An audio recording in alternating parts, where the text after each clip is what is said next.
Chapter 1. Most people think being a royal werewolf is a dream, but for me, it's a death sentence for my freedom.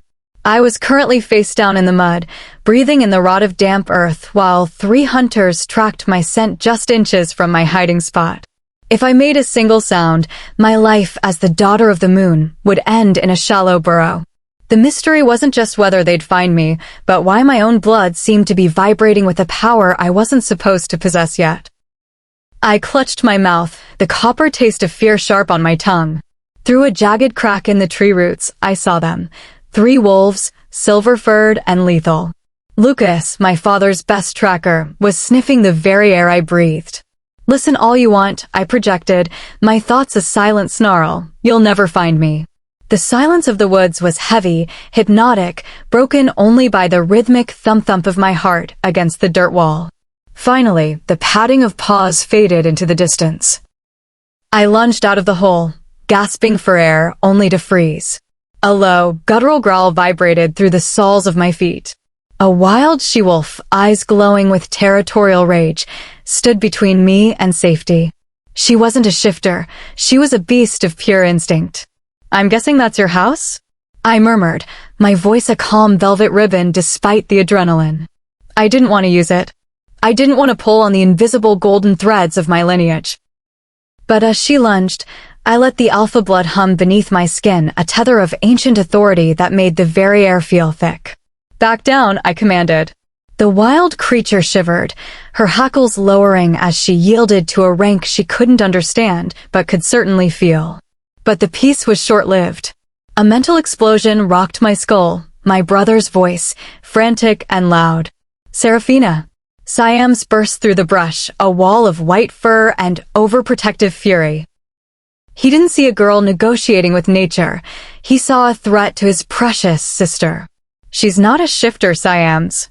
"Back away," I snapped, rolling my eyes as he puffed out his chest.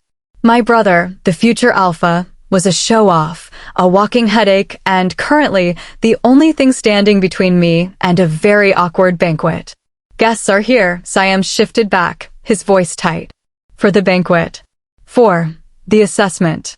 My stomach dropped. The assessment. A polite word for a meat market where every high-ranking alpha in the territory would come to inspect me like a prize heifer before my 18th birthday. What are they, gremlins that multiply when they get wet? I spat, stomping toward the kingdom gates. After a frantic scrub down from Mama Ellery, the pack healer, I was finally rid of the forest's grime. I stood in a silk robe, drying my hair, when the door creaked.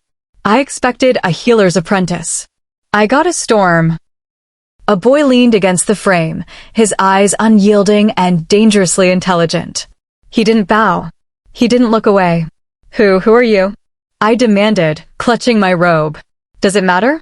He smirked, his gaze tracing the damp waves of my hair. "And I thought the princess was supposed to be a picture of grace. You look more like a hurricane." I tried to use the voice, the alpha command that had brought a wild beast to its knees minutes ago. But he just chuckled. It didn't work. He was immune. "Too bad we have to wait until midnight to know who your mate is," he whispered, stepping closer until I could smell him, not the scent of a wet dog or the forest, but the intoxicating, impossible scent of cherry blossoms during a fall night. "I hope it isn't you," I hissed. "Don't let the power go to your head, Seraphina," he said, turning to leave with a chillingly confident stride. "Life here is about to get very interesting." I watched him go, my skin prickling. Outside, the sun was setting on my last day of anonymity. The banquet was starting, the wolves were howling, and for the first time in my life, I wasn't afraid of being caught. I was afraid of being found. Chapter 2. The guards hurriedly opened the doors, and I stormed in, the boys still on my heels. "Seraphina, stop this now," Siam said, his voice strained with frustration. "You are not the boss of me, Siams," I said, turning to face him. "Not yet." "Well, I am still your big brother. I deserve a chance to explain why we were." "No," I snapped. "Brother or not, you just proved that every male alpha thinks they can act however they want until the moment they're mated. And I'm supposed to just accept that." "Seraphina, you know that isn't the case," he argued. "Everything changes once you find your other half." Does the present not matter at all then? I countered. Is the natural order just an excuse for a double standard? I heard them growl at the challenge, but I stood my ground. I wasn't going to be intimidated by a group of posturing teenagers. Growling at my daughter, we all turned toward the voice. This must be serious. I instantly lit up and ran toward him. Daddy. I threw my arms around his neck as he caught me in a brief hug. My goodness, you've grown since I last saw you, he laughed, setting me back on my feet. It was only 2 months, Dad, I giggled. Too long for me, he said, giving my nose a light tap. He stepped beside me, his arm over my shoulder in a silent show of support. Facing the boys, his expression turned serious. So, would someone please tell me what's going on? I was welcomed home by enough shouting to wake the ancestors. We all started talking at once, our voices clashing in the hallway. Father let out a sharp whistle to silence us. I winced slightly, my ears were always sensitive to high pitches. He gave me an apologetic look before turning to the boys. Now, from what I gathered through the noise, I'm guessing there's a bit of a disagreement regarding pack dynamics. Seraphina went all alpha goddess on everyone, Jacoby muttered. My dad raised a brow at me. They were being arrogant, Dad. It's frustrating that everyone expects the girls to be perfect and patient, while the guys act like they have no self-control. My dad chuckled softly. I'm one of those guys, Princess, he reminded me. And you know it's a bit more complicated for shifters. The instincts are loud at this age. Well, they should try turning the volume down, I said, crossing my arms. It's the natural order, Seraphina, Siams pointed out. You're trying to fight biology. I'm trying to fight for a little bit of respect, I retorted. Fine, then go ahead and see how dignified everyone else is, Siam stared. Maybe I will. I stepped up. If you guys would stop scaring off every person who tries to talk to me at school. You know the rules about the human students, sissy, Lucas added quietly. At least some of them have manners, I grumbled. Seraphina, my father warned gently. You're just worried your mate will be as stubborn as we are, Ironic said with a smirk. That hit a nerve. I felt the familiar heat of anger boiling up. Oh, thank you for that insight, Ironic. I feel so much better now. My voice dripped with sarcasm. I'm going to my room. Clearly, this conversation is a losing battle. I stormed away, and for once, they had the sense not to follow. I'm glad they didn't. The moment I shut my door, I collapsed onto the bed, the weight of the expectations and the bickering finally breaking through my bravado. I must have drifted off, because later that night, I had a hazy, dreamlike memory of a gentle presence nearby.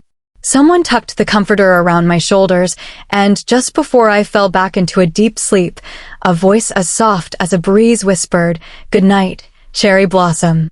Rise and shine, princess." I groaned, burying my face in the pillow. 5 more minutes. What was that? I pulled the pillow away just enough to breathe. 5 minutes, Annabelle. Please. Oh no, I felt the comforter being pulled back. The last time you said that, we missed half the day. Besides, you're already dressed. Did you fall asleep in your clothes? I blinked, looking down. I was still in the outfit Mama Ellery had given me. The memory of the whisper from the night before flashed through my mind. It hadn't been Siam's or Dad. Hey, wait. Annabelle sat on the edge of the bed, her expression softening. Have you been crying? The memory of the fight came rushing back. I'm just tired, Annabelle, I whispered. The pressure of this search is getting to me. I feel like I'm under a microscope. She sighed and reached for my hand. I know it's a lot, Seraphina. But your dad is just terrified of what happens if the daughter of the moon isn't protected. He'd probably start a literal war if anything happened to you. I just wish I could be normal. No deities, no ancient prophecies. Just me. You are you, she smiled sadly. Even if you aren't exactly normal. Now, go get ready before I have to drag you to the car. I gave a weak nod and headed to the bathroom. I let the warm water of the shower wash away the lingering stress. I leaned my head against the tile, letting my mind drift for a moment of peace before the chaos of school began. Seraphina, 15 minutes. Annabelle shouted through the door. I'm coming. I dried off and headed to the closet. Annabelle had laid out a fresh outfit, Faded jeans, a plain tank top, a sharp coat, and black heels. Simple, yet regal enough for a princess. I checked my reflection, noticing the faint redness around my eyes from the night before. A bit of eyeliner and mascara fixed that. As I grabbed my bag from the bed, I noticed a small cherry blossom flower resting on a note. I flipped it over. Waking up to the scent of cherry blossoms is the best, don't you agree? I didn't feel angry. Honestly, it was a nice change from the shouting. At the bottom was a PS. Check the bag. Inside was a small bottle of perfume, cherry blossom. I smiled, spraying a bit on my wrists. The scent was delicate and calming. I hurried downstairs to the kitchen, where I expected to find Annabelle arguing with my brother. Instead, I found a different face sitting at the counter, casually eating breakfast. A smile crept onto my face. So, you actually showed up. Erica looked up and nodded. I told you I'd find you. You did. I sat on the stool beside him. So, you found me. Now what? He chuckled, setting his fork down. Erica, he said, extending a hand. Seraphina. I took his hand, and instead of a shake, he gave my knuckles a polite, old-fashioned bow. A bit formal, but I'll take it, I teased. So, how are you feeling? He asked. You missed the banquet last night. I had a disagreement with the local alphas, I said, grabbing a piece of toast. He smirked. I heard. It was quite a scene at the banquet. A lot of posturing and claiming. I think you would have hated it. I'm sure I would have. I'm tired of being treated like a prize to be won. Erica faced me fully. For what it's worth, I don't care about the title. My father has been talking about the daughter of the moon since I was a kid. It got old fast. I'm more interested in the person who stood her ground in a muddy hole yesterday. I smiled at that. Thank you, Erica. Suddenly, the door swung open. The boys and Annabelle walked in, and the atmosphere shifted instantly. Siams and Lucas were practically vibrating with protective energy. Annabelle, great choice on the outfit, I said, trying to break the tension. I didn't, Annabelle started, then looked at Erica and smirked. Actually, yeah. It looks great. Keep the coat on, Siams and Lucas said in unison. I rolled my eyes. We're leaving, Annabelle. You aren't riding with us? Lucas asked, looking wounded. I'm riding with Erica, I said, watching their jaws drop. Why is he even coming to our school? Ironic snapped. My mother is a stickler for education, Erica said, standing up. And since we're staying for the festivities, I figured I'd join the local crowd. I turned to the boys with a smirk. I'll see you at school. And Lucas? Don't forget that assignment for third period. I'm not that mean, but you're still not forgiven. I walked out to the car with Annabelle and Erica, feeling lighter than I had in weeks. As we pulled away, the scent of cherry blossoms filled the air, and for the first time, the future didn't feel quite so heavy. Chapter 3. The ride to school with Erica and Annabelle was actually entertaining. Erica mostly listened as Annabelle, and I ranted about the pack, specifically how the boys are constantly overprotective, literally sweeping me away the moment a human boy tries to walk toward me. It's just crazy, Annabelle said with a laugh. I swear, if it wasn't for biology class, I don't think Seraphina would even know what a... Okay. I cut her off, saving Erica and me the embarrassment. Erica gave me a thankful look. It's interesting how we already have this silent body language between us. It makes things less awkward. But with Annabelle around, I couldn't let my guard down completely. But seriously, you haven't even talked with anyone else other than the Alpha Boys, she said, crossing her arms and looking out the window, frustrated. I felt my cheeks flush and covered my face to hide from Erica. I glanced at him. He had an eyebrow raised. Is that true? He asked. The embarrassment on my face? Yes, I replied. He laughed, keeping his eyes on the road. You've spoken to nobody but them? Yeah, it's practically home and school for me. No extracurriculars. My dad spoke to the headmaster and the teachers. I'm only allowed to be paired with Annabelle or Lucas for projects. And they agreed to that, he asked, surprised. I shrugged. When you claim it's for security and present police records of kidnapping attempts, people tend to agree. He paused. You have been kidnapped before? Not me, I shook my head. My double. Double? Yeah, Annabelle said, her voice turning somber.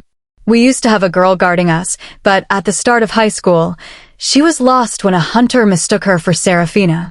She sighed. Janelle was a rogue, but Seraphina's father took her in to be. I think Erica gets the gist, Annabelle, I said in a whisper. Sorry, Annabelle murmured. I stared out the window. The good mood lasted only until that moment. I closed my eyes, remembering Janelle. We didn't just look alike, we thought alike. Whenever the boys were being difficult, she'd handle them for me. The day she was taken was the day before my birthday. After much pleading, Dad finally agreed to let me go to the mall. Back then, it felt like we had nothing to worry about, no scents, no tracks, no news of hunters. We went to the mall, bought ice cream, and tried on clothes. It was the best day of my life until Janelle never came out of the dressing room. We looked everywhere. Annabelle thought she'd slipped away to buy me a gift. But when we called her, the shouting, the fighting. I closed my eyes tight, shutting away the memory. Seraphina. I sat up and turned to Erica. He had a hand on my shoulder, looking worried. We were already at school. Annabelle was already standing outside Erica's car. You okay, Cherry Blossom? Hearing the nickname made me sigh. I calmed myself down. Yeah, I think so. He gave me an assuring smile. Everything will be fine, princess. That will never happen again, okay? He said it with so much certainty that I believed him instantly. Great. His smile faltered as he looked outside. I hope I can say the same for me. I looked out and saw female shifters from our pack trying to peer through the tinted windows. I chuckled. What? The boy who met me yesterday is scared of some girls. He grinned. If those girls are the welcoming committee, I might need a bodyguard. I looked at the girls outside, all showing off their best styles. I smirked. Then show me you aren't like the other boys. I'm not, he said, scratching the back of his neck, his face flushing. But you have to understand, I'm a guy with a lot of pressure on him. You might catch me reacting when approached by them. I laughed. Those are my pack sisters, silly. And I don't think a natural reaction is the same as being a man-whore. Don't worry, it's fine. I grinned at his surprised, red face. Besides, that's one of the few natural things I can let pass. He shook his head, chuckling. I went to unlock my door, but Erica reached for my hand. Seraphina, wait. I turned, surprised as he leaned forward. I looked from his lips back to his eyes. He smirked. I'll open your door. He stepped out and opened my door in a split second. I hadn't even pulled away from the awkward position he'd put me in. Seraphina. He held out his hand. I rolled my eyes at how corny it was, but I took it and let him help me out. I looked up at him. I guess the news is true, chivalry isn't dead. He laughed as he closed the door and walked behind me. Good morning, ladies, I greeted the group. Good morning, princess.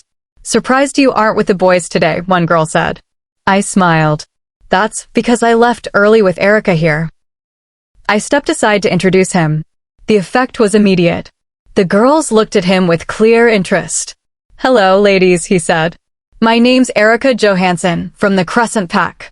Since you're with the princess, should we assume you're an alpha blood? Kristen asked. Yes, I am, Erica said. The princess's mate, perhaps?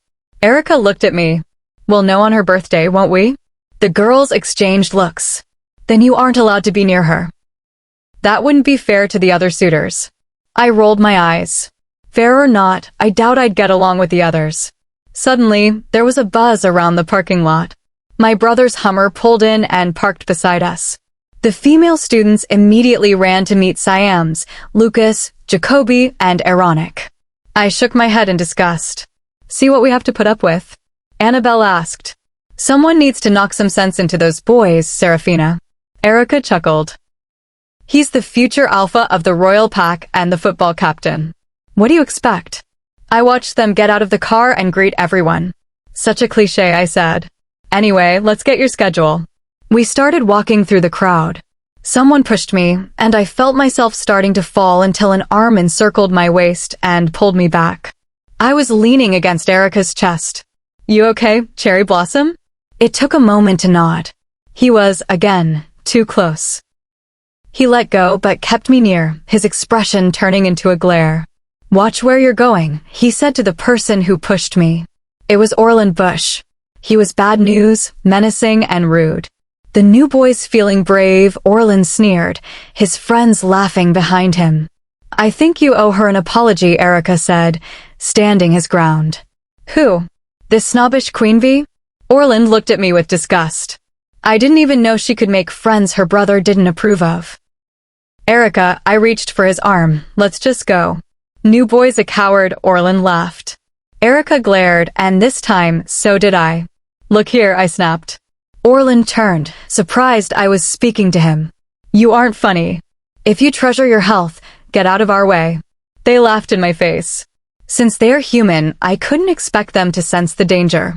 I stepped up to Orland, my alpha blood making my gaze cold enough to freeze him in place. When he didn't move, I delivered a single, swift strike that sent him stumbling back into his friends. "Next time I say get out of my way," I sneered as he gripped his jaw, "you do it." I didn't wait for a response. I simply turned and walked back to Erica, who was gawking at me. I gave him a sweet smile. "Shall we?" He shook his head, amused. "Remind me not to get on your bad side." To our disappointment, Erica didn't share all our classes. We were still stuck with the usual trio. Lucas, Annabelle, and me, with Lucas acting as a guard. We met Erica at my locker for lunch. A group of girls had him cornered, but he was keeping his distance, his arms crossed and his leg positioned to create a gap between them. One girl, Jenny, tried to touch his arm, but Erica immediately stepped back and shook his head firmly. I smiled, relieved. Erica saw us, and the girls stepped away. "I'm innocent, Cherry Blossom," he said as I opened my locker. Annabelle stepped in and gave the girls a stern warning to stay away from the alpha boys, especially Erica. They scrambled away, looking terrified. "Way to go," I teased Annabelle, giving her a fist bump. We made our way to the cafeteria to join the football team. Siams was already there, glaring at Erica. "Siams, stop staring at him like that," I teased. "You've made your point, Seraphina." "Stop this rebelling," Siams said. "I'm not rebelling, and I don't think I've made my point enough."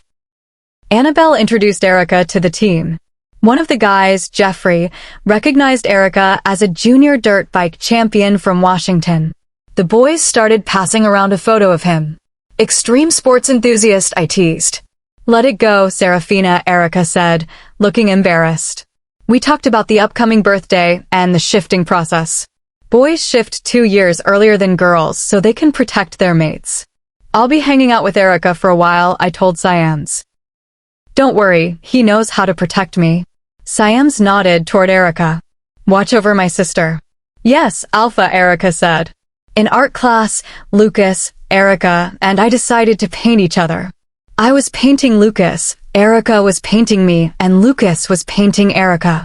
I laughed when I saw Lucas's drawing of Erica. It was a ridiculous caricature. I showed him my drawing of him, which looked like a comic book character. "Let me see yours, Picasso," Lucas said to Erica. Erica looked hesitant. "Don't hate me," he said, turning the painting toward us. My jaw dropped. It was a painting of me, partially obscured by a heavy mist and a storm of cherry blossoms. It captured an ethereal, vulnerable light, focusing on the flowers and the intensity of my expression. It was intimate and breathtaking, but in a way that felt like art, not an invasion. "What?" Lucas shouted. Our teacher, Miss Jennifer, walked over. Lucas showed her the painting, and she was clearly impressed, though she suggested it was a bit bold. "I don't think it's bold," Erica said, looking her in the eye. The instructions were to capture our partner at their most innocent. That was my interpretation. Miss Jennifer apologized and moved on. Lucas accidentally knocked over some brushes, getting paint all over my arm. "I'll go clean up," I said, heading to the sink area in the back of the studio. I was washing the paint off when I heard a shuffling outside.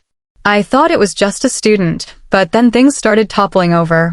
I opened the door and saw a man standing among the supplies. He had stepped out from a vent. "No." I slammed the door shut and locked it. He started slamming against the door. I looked around for a weapon, but the room was bare. A heavy thud echoed as something sharp pierced through the wood of the door. "Won't the princess come out and play?" he sneered. Where were the boys? The door finally began to splinter. He stepped inside, a cold look in his eyes. "Hello, princess. It's been a while." I frowned. What did he mean? "You've been giving us quite a run," he said, advancing toward me. I knew I needed to call for help. My instinct took over. Erica. Chapter 4. Flashback. Erica. The next moment, a crash echoed as the door gave way. I pressed flat against the wall, my heart hammering against my ribs. The hunter was suddenly intercepted by a massive white-gray wolf. The wolf lunged, catching the hunter and tossing him across the room, away from me. He moved toward me, giving me a once-over. His eyes were dark as night, filled with a protective rage. Satisfied that I was unharmed, he nudged me to his side, shielding me from the hunter. The hunter lifted himself up, smirking as his wounds began to knit back together with unnatural speed. Suddenly, Lucas's wolf appeared at the door. The gray wolf nudged me toward Lucas, but I didn't want to leave his side. For some reason, I knew I was safer right here. He pushed me again, more insistently this time, toward Lucas, who caught me and bared his teeth at the threat. Lucas guided me out into the empty classroom. As we reached safety, Lucas shifted back. "Seraphina, are you hurt?" "Did he touch you?" "I'm fine, but that wolf, was that Erica?" "Let's go." Lucas grabbed my arm, but I pulled back. "Is that Erica in there, Lucas?" He nodded solemnly. I moved to go back, but Lucas held firm. "His command was to get you out, Seraphina." He gave the order. I felt the color drain from my face just as a crash sounded. Erica and the hunter tumbled into the classroom, the furniture splintering around them. Erica let out a warning growl at Lucas. "We have to go," Lucas insisted as the fire alarm began to blare. I watched the struggle. The hunter moved with impossible speed, a strange dark mist forming the shape of a wolf around him. "No!" I screamed. "Stop this now!" Everything froze. The hunter smirked. "The goddess's words are law." Erica snarled. "Let me go, Seraphina," he commanded through the link. "No!" I shook my head, my face wet with tears. "No, you will stop this. I will help you there, princess." The hunter raised his dagger, but suddenly his limbs locked in place. "What the—" "Give up," I said, walking toward him, sensing the trapped soul of the wolf within him. "Let her go now." The hunter sneered. "You see her, don't you? The one who looks like you. What do you want?" I snapped. "I want the power you hold," he hissed. "Without the inconvenience of your death this time." Erica stepped between us. "Not while I breathe." From behind me, Siams lunged, ending the hunter's threat in a blur of motion. I closed my eyes as a warm, fur-covered weight wrapped around me. When I opened them, I was on the floor, tucked against Erica's wolf. Siams stepped toward me, a sylvan mist surrounding him. The mist seemed to take shape, looking at me with gratitude. "You have saved me, sister. I am free." "Seraphina." Lucas was staring at Erica. I followed his gaze and saw Erica's wolf was badly wounded, his breathing heavy. "Erica," I whispered, running my hand through his fur. His eyes faded from black back to a warm, familiar green. "Erica, I'm so sorry." "Don't be silly, Seraphina. I promise to keep you safe." "You can't leave me," I thought desperately. "So you can feel it too?" There was a trace of a smile in his mental voice. "I thought I was going crazy. You're my mate, Seraphina." "The pull. I knew it the moment I saw you." I stared at him in realization. The signs were all there. "Erica." "Siams," I stammered, "you can save him. The soul you freed, she can help, but only if you ask her." Siams reached for my chin, his expression softening. "Erica saved you. He was ready to give his life for my sister. If I can help him, I will." A great wind suddenly filled the room as the sylvan mist encircled us. I shielded Erica as the light grew blinding. When it faded, Erica was in his human form, his wounds closing. "Erica." I dove at him, burying my face in his neck. He laughed weakly. "Seraphina, can't breathe." Siams reached out a hand to help Erica up. You have my full trust, Alpha Johansen. 20 minutes later. Mama Ellery was scolding us at the house while she finished patching Erica up. Grandma, please, Erica groaned. I'm trying to look tough here. You are as stubborn as you are foolish, she sighed, then turned to me. And you, princess, are just as bad. But he took care of his mate, just as he said he would. I nodded. He did. This is wonderful news, she said, hugging me. Does your father know? No one else. I want to wait for my birthday. Present day. And here I am, sitting in my dark room. My father had reacted poorly to the news of the other alphas and the security breach, separating Erica and me until the birthday banquet. Siam stepped inside and sat beside me. You okay? If I say no, would you let me out? Father is just stressed, Seraphina. He's trying to manage 100 angry alphas and a hunter threat at the same time. He separated us, I mumbled. Is the bond that strong already? Siams asked. I looked him in the eyes. It's real, Siams. And it hurts to be kept away from him. Siam sighed and hugged me. If he is the one, the birthday will prove it to everyone. Just hang in there, princess. He left, and I looked out at the moon. Mother Luna, please watch over him tonight. Let him know I'm right here. Chapter 5. I sighed. I guess that means school is off the table, too. This was my father's pattern. Whenever the threat of hunters loomed, he turned the manor into a fortress and my room into a gilded cage. Only the boys and Annabelle were permitted past the guards. Even the household staff were kept at a distance. I stepped out of bed, and the moment my feet touched the floor, a sudden, hollow ache bloomed in my chest. A wave of unnatural cold followed, stealing the breath from my lungs as if a vital piece of my soul was being pulled away.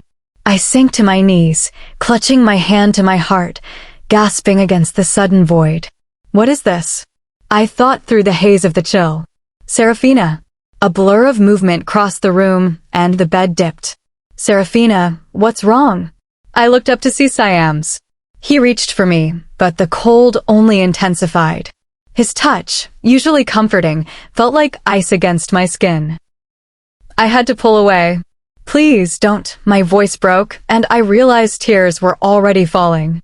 It's like I'm empty. It hurts, Siams. He didn't try to touch me again, instead draping a heavy comforter over my shoulders and gently guiding me back to the bed. Shh, Siams whispered, his voice thick with worry. Just breathe, Seraphina. I'm right here. I huddled under the blankets, shivering as Siam sat nearby, talking in a low, steady voice until the exhaustion finally pulled me back into a restless sleep. Hey, you're finally up, Annabelle said later that afternoon, carrying a tray of food. Hardly, I mumbled, sitting by the window. I watched the guards pacing the garden below. 3 wolves stood directly beneath my balcony. It was overkill. I wasn't exactly planning a 4-story leap. You look pale, Annabelle noted, setting the tray down. I didn't answer. The air felt thin, and the scent of the food did nothing to stir my appetite. It was 3 p.m. I had slept through half the day, but the heaviness in my chest remained. They sent him to Mama Ellery's, Annabelle whispered. I turned sharply. I didn't need to ask who. Why? Your dad said it was for security reasons while the guests are arriving, she said, her eyes downcast. He wants you focused on the upcoming banquet and the other alphas. The realization hit me like a physical blow. The cold I'd felt this morning, the sudden emptiness, was because the distance between Erica and me had grown. The bond was stretching, and it was agonizing. Get out, I said, my voice dangerously low. Seraphina, you need to eat. I don't want to eat. I don't want to see anyone. Out! The alpha authority in my voice flared, sharp and absolute. Annabelle didn't argue. She took the tray and vanished. I sank to the floor, leaning my head against the cold stone of the wall. I felt adrift, the connection to my mate flickering like a candle in a gale. The following days were a blur of isolation and forced formality. Father insisted I attend dinners with the visiting alpha suitors, claiming these alliances were the only way to ensure the pack's safety against the hunters. I sat through hours of boasting and posturing, feeling nothing but a lingering chill. By the 4th day, I was a ghost of myself. My mother finally pushed past the guards and cleared the room. "Why didn't you tell us the bond was this strong?" she asked, pulling me into a hug. Father wouldn't have listened, I whispered into her shoulder. He's so focused on the threat that he's ignored the person he's supposedly protecting. My mother kissed my forehead. "I believe you, Seraphina. Your father is acting out of fear, not malice. Do you want me to bring Erica back?"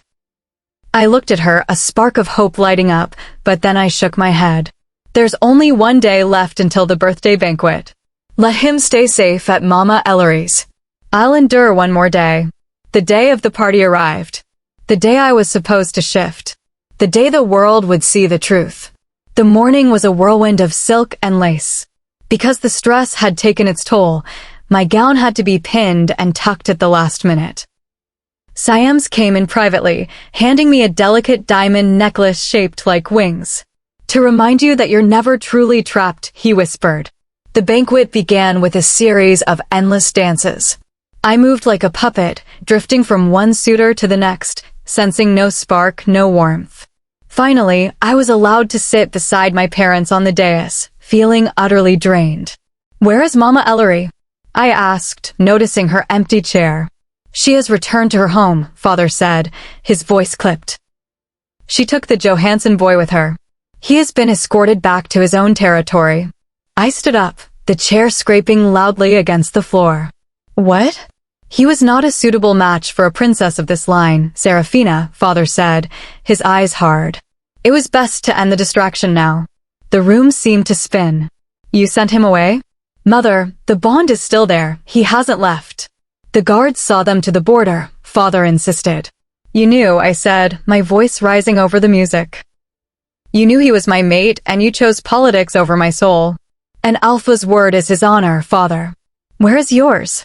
"Silence," he barked, his alpha tone shaking the rafters. The ballroom went deathly quiet. Every guest turned toward us. "I will not have this defiance," Father snarled. "You will stay, and you will find a mate who strengthens this pack. Then you can find another daughter of the moon," I snapped, my voice ringing with a power I didn't know I possessed. Because I refused to shift. I will not step into my power if it means betraying the person the moon chose for me. "Seraphina, stop," Siams pleaded, stepping between us. "No," I shouted. "I refuse." "Well," a clear, familiar voice rang out from the grand entrance. "We can't have you giving up on your destiny so easily, can we?" Chapter 6. I stared at the men standing by the door. I felt Lucas, Siams, and Annabelle move closer to me, while my mother stood up and my father stepped in front of her. Several guards blocked the entrance, their sylvan-tipped spears glinting. "Who are you, stranger?" Father asked, his alpha presence filling the room like a physical weight, making the air tremble. "We are old acquaintances," the leader replied, his voice raspy. "Wolves and hunters are not acquaintances," Father sneered. "Tell us who you are." The man snickered and stepped forward. Chills ran up my arms, and I recoiled. Suddenly, a memory flashed through my mind like a black hole. "I will kill your whole family if you do not tell us what we need to know," the same man demanded in the vision. I saw Raulio Smithison smirking beside him. "We need her powers." "Seraphina." I snapped back to reality, Siams holding onto me. I glared at the uninvited guests, focusing on one man in particular. "James," I whispered. He chuckled. "So you do remember Josette." "I am not Josette," I said, clutching Siams's arm for support. "I am Seraphina. What do you want?" Siams asked. "Your leader is dead." "Raulio was no leader," James said. "He was a traitor." His end was a relief to us all. "Then we've done you a favor." "Leave now," Lucas said. James looked at me, ignoring the warning. "We wish for no further conflict, provided you hand over the princess." Growls and snarls erupted from the guests in the ballroom. I looked at James. Like Raulio, he had no scent, but he didn't possess a wolf's soul either. "Stay," I commanded. The deity's voice rang through the room, absolute and ancient. James and his men flinched, their bodies locking in place as if frozen in stone. I approached them, the moon's power radiating through my skin. "Tell me whose blood you consumed." He struggled, fighting the weight of the compulsion. He dropped to his knees under the pressure of the command. An alpha's, he finally gasped. I tried to recall any recent news of an alpha's death. James looked much older than Ralio. He was aging like a normal human. I reached out, my fingers brushing his temple. The moment we made contact, his memories flooded my mind. I saw a man on the floor, broken. Through James's eyes, I saw a little boy standing by the door, watching in horror. Before I could see more, a sharp, searing heat bloomed in my side. James had fought through the haze just enough to strike with a hidden blade. Seraphina, multiple voices cried out. I stumbled back, my hands instantly covering the source of the pain. Siams was at my side in a heartbeat as the guards swarmed the intruders. I bit back the pain, my gaze locking onto James. What did you do with the boy? I demanded. The Alpha's son, he gasped. Lost. Fear washed over me. There had been no news of an Alpha's son being lost. I looked at the guards, my vision starting to blur. Take them to the cells.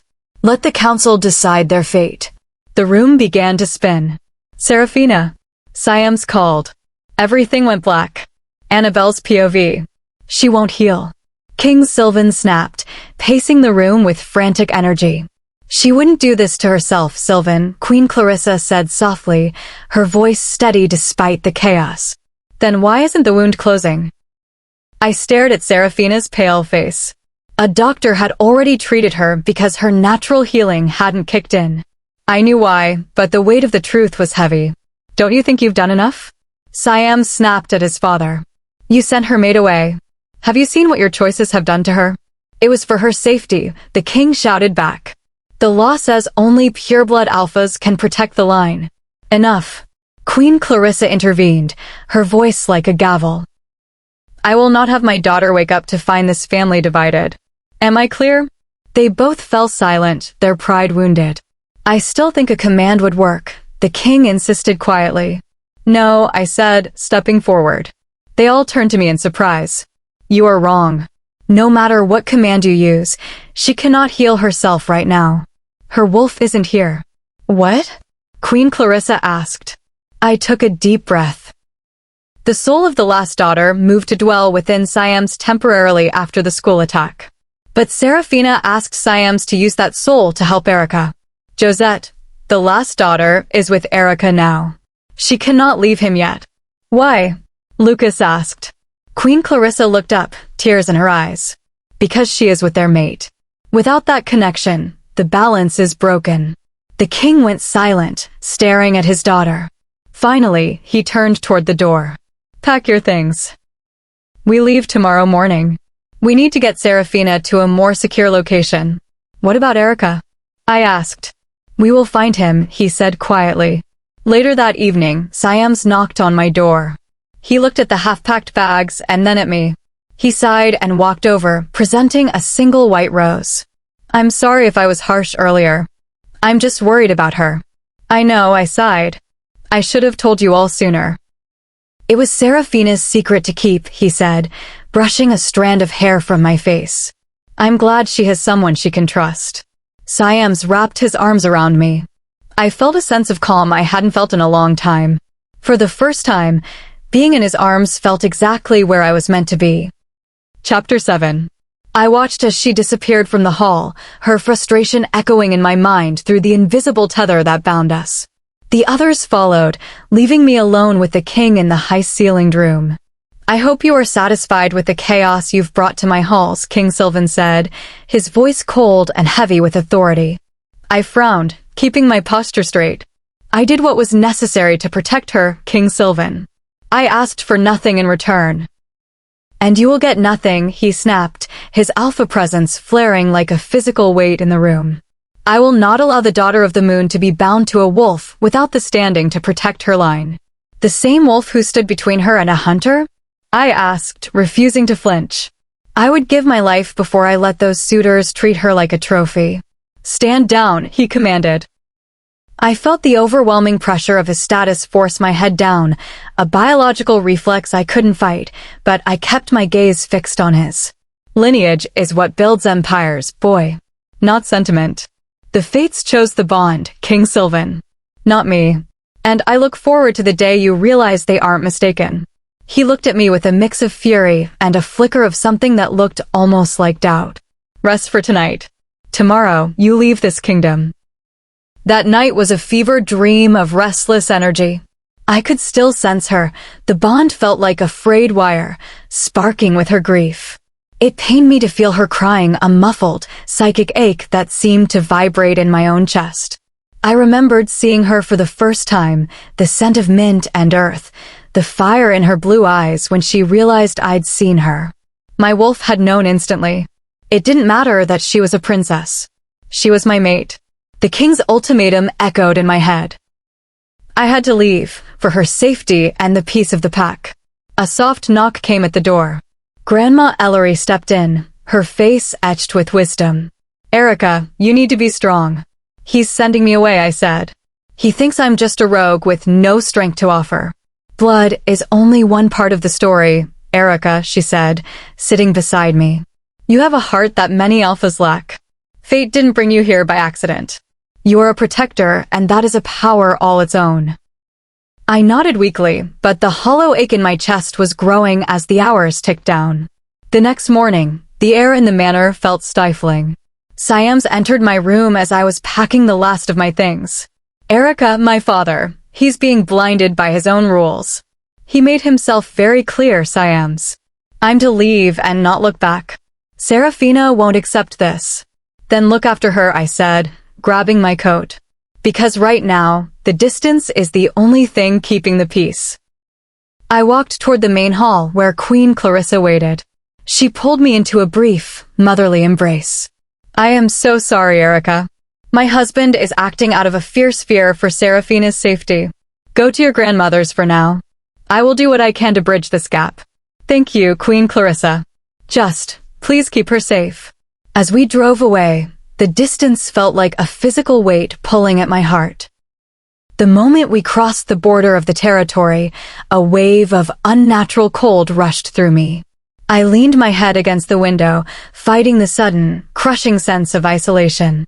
For the next few days, the bond remained a constant, painful reminder of what I'd lost. I could sense her anger, then her deep, quiet sadness.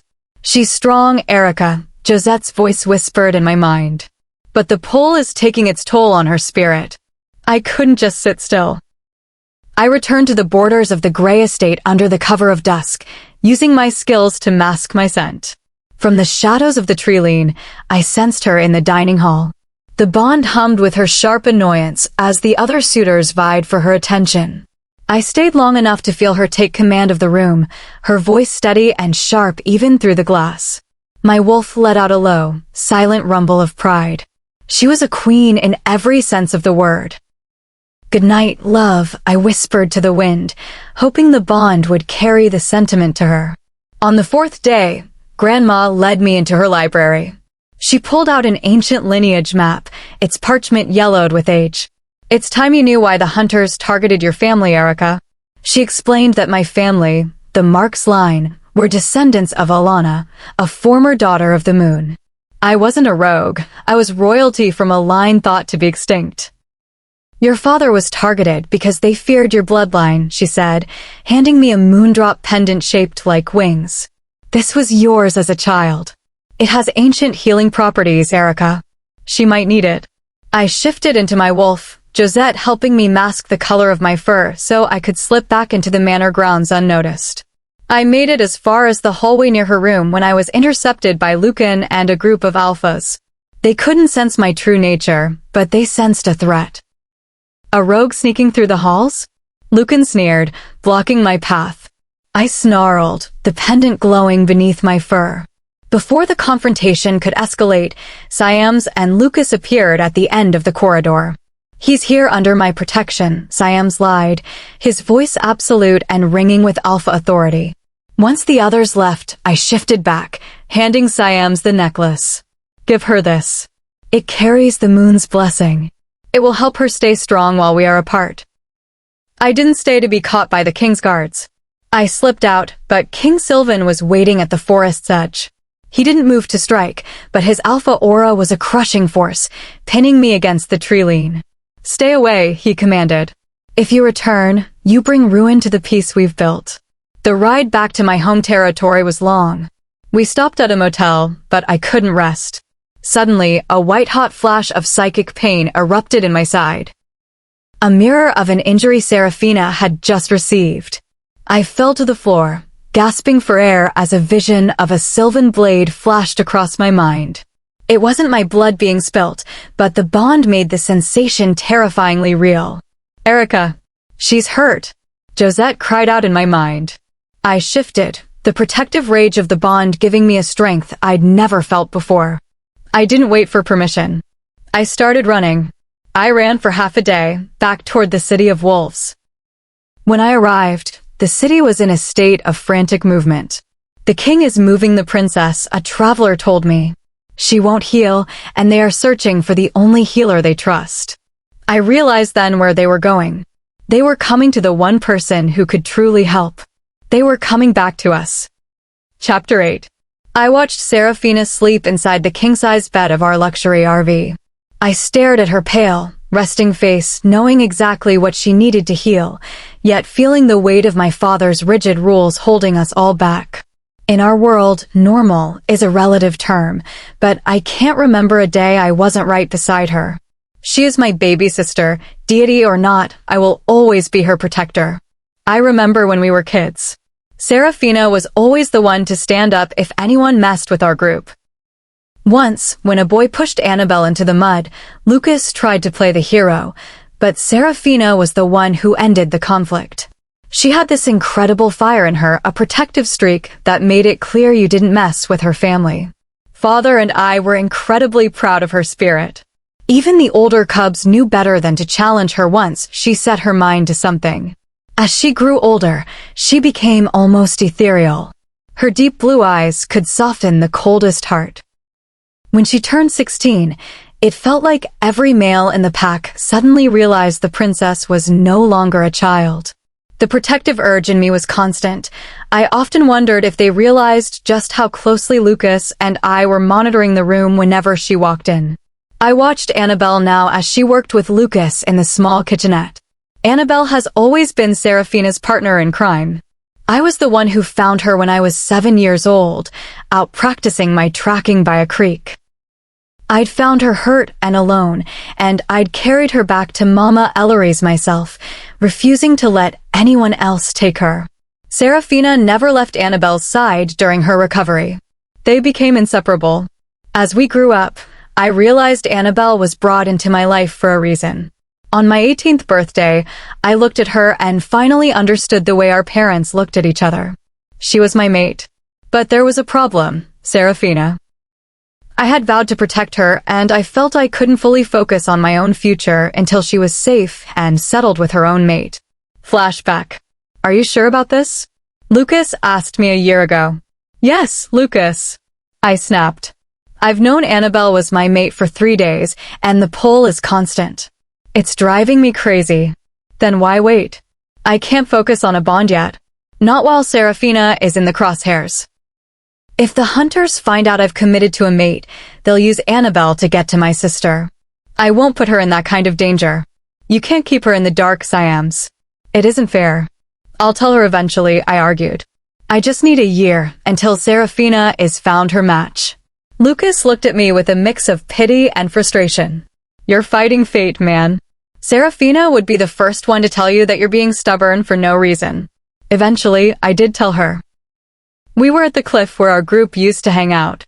The scent of lilac was heavy in the air, and I knew I couldn't hold the truth back anymore. Annabelle, you've always been family, I told her, taking her hand. The spark was like a bolt of lightning, confirming everything. But you're more than that. You're my mate. I've known for a year. She pulled back, her eyes shimmering with tears. A year? You kept this from me for an entire year. I did it to keep you off the radar, I insisted. If the hunters knew you were my greatest weakness, they would have targeted you to get to Seraphina. I couldn't live with that risk. She stared at me for a long time, then wrapped her arms around me. It was a heavy burden to carry alone, Siams, she whispered. The moment Seraphina is safe, I promised, I will tell the whole world you belong to me. Since then, Annabelle has been my rock. She stayed by Seraphina's side, helping us maintain the secret so I wouldn't lose my focus on our security. "Hey," Annabelle said, walking toward me now with a tray of tea. "Thanks, love," I whispered, catching her hand and pulling her into a brief, quiet moment of closeness. "I vote for a no distractions policy while we're on duty," Lucas joked from the doorway. "You're just wishing you had someone to distract you," I countered with a smirk. Jacoby and Ironic joined us, and we all settled in around Seraphina's bed. "How is she?" Lucas asked. "Stable," I said. "The wound is closed, but she won't wake up fully. She needs her wolf back." "And Erica has her," Jacoby noted. "Yes, and I'm taking her to him. I don't care about pure-blood politics anymore. He saved her. That's the only proof of character I need to see." By nightfall, we reached a quiet rest stop. My father entered the RV, his expression weary and lined with the stress of the past few days. "How is she?" he asked. "Better," I said, not looking up from my seat. "Son, I know you disagree with my decisions." "I don't just disagree, Dad," I said, standing up.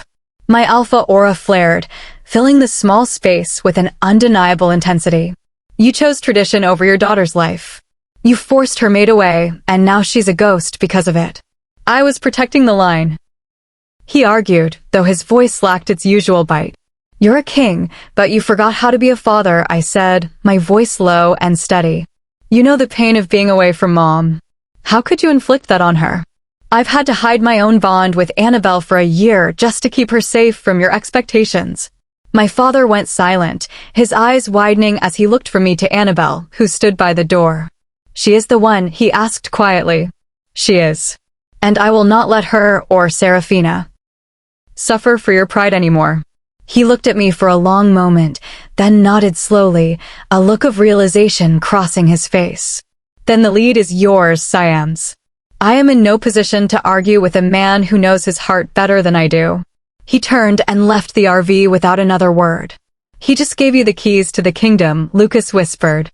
The next morning, the shift in power felt official. I was back at Seraphina's side when she finally began to stir. "Erica," she whispered, her voice barely a breath. "Erica." "Seraphina." I reached for her hand, squeezing gently. "Can you hear me?" She opened her eyes slowly, squinting against the soft morning light. "Siams. I'm here. We're all here." She propped herself up, looking confused as she noticed the hum of the engine. "We're moving." "Where are we going?" I smiled and brushed a strand of hair from her forehead. "We're headed to California, Seraphina. We're going to find Erica." Chapter 9. I always wanted to be a doctor. I remember watching documentaries about the human body's amazing ability to protect and heal itself. It was different from the way shifters heal. For us, it was quicker, a biological marvel that felt like magic even if we called it science. A shifter's body ages slowly. The oldest of our kind in this century lived to be 220. That was my great-great-great-great-grandmother, Sylvian. A legendary duo, keepers of the old ways who refused to let modern technology replace the bond between our kind and the earth. Mama Ellery taught me the art of healing, how to tend to the deep hurts that a shifter's natural regeneration couldn't reach. Grandma Sylvian taught me the legends, stories that sounded like myths until you realized we were living examples of them. Man, in the dim light of the motel, one particular legend surfaced in my mind, the legend of Aurora. The legend of Aurora. Aurora was the first daughter of the moon, a second-born princess sent to guide our kind. In her time, shifters and humans lived in a delicate harmony, working side by side. Aurora was loved by all, a deity who walked among her people with a human heart. When her best friend, a shifter girl, fell gravely ill after a tragic misunderstanding involving Aurora's own fated mate, Aurora didn't turn away in anger. Instead, she knelt by the girl's side and pleaded with the moon for a miracle. The moon responded by sending a moon drop, a stone of pure lunar light capable of mending any broken thing. Aurora held the stone and recited the ancient command. "Step out of the darkness, leave death's silence. Lit by the moon, a path is shown. A path to home, I bid you to come." The girl was saved, and the moon drop remained a symbol of hope. It was said that the next daughter of the moon would be born many generations later to carry on that legacy of healing. The weight of the legend weighed on my mind. A moon drop. That's all I need right now, I thought, clutching the pendant Erica had sent me. Flashback. We were only a day away from our destination when the world turned upside down. We had stopped for a brief meal when a sudden impact sent the RV spinning. Everyone get down. Lucas shouted as the sound of an ambush erupted outside. Through the windows, I saw the lead vehicle, the one carrying my parents, shudder under the force of the attack. No, Mom, Dad. I tried to bolt for the door, but Siams caught me, his strength absolute as he forced Lucas and me into a secondary vehicle. Watch over them, Lucas. Siams ordered before vanishing into the fray to find our parents. Hours later, we were hunkered down in a roadside motel. My parents had made it out, but Lucas's father, Uncle Lucan, had taken the brunt of the defense. He was fading fast, his natural healing failing against the specialized weapons of the hunters. I need warm water and every medical supply we have, I ordered, tying my hair back with a torn sleeve. I worked on him for 5 hours, my hands steady even as my heart hammered. I used every ounce of my energy to keep his spirit from drifting into the long sleep. End of flashback. The healing. Seraphina. Lucas's voice was sharp with panic. His pulse. It's going quiet. I reach. It's going quiet, sensing his wolf retreating into the darkness. I had to use a command, a dangerous gamble. The wolf snapped back into his body, but it was disoriented and defensive. In the struggle, Uncle Lucan's hand caught my arm, his grip like iron as he fought an invisible foe. My pendant caught against my collarbone, the tug drawing a thin, hot line across my skin. As I broke free, I looked down. The moon drop was no longer blue. It was glowing with a brilliant, blinding white light.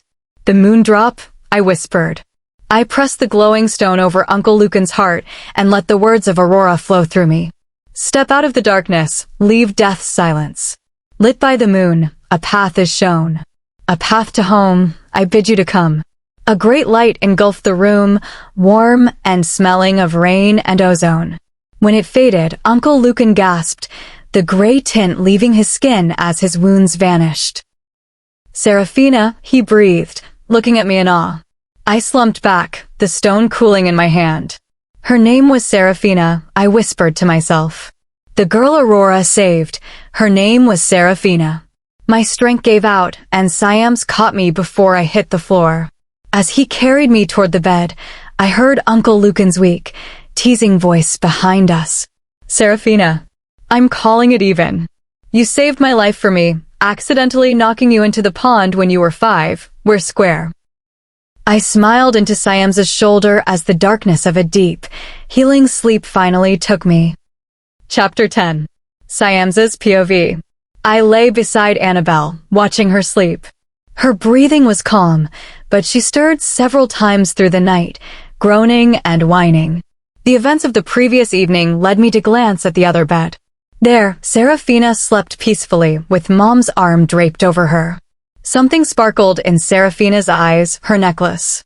I looked back at Annabelle and wondered if it would be too much to ask Seraphina to heal her. But seeing my sister so weakened after healing Uncle Lucan made me think twice. That exhaustion wasn't just from the healing, it was because she had projected herself into the past.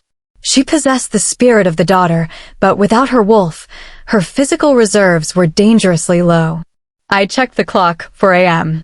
I ran a hand over my face. The door creaked open, and my father stood there in the shadows. You okay? I whispered. Yeah, just checking in, he said. How's Lucan?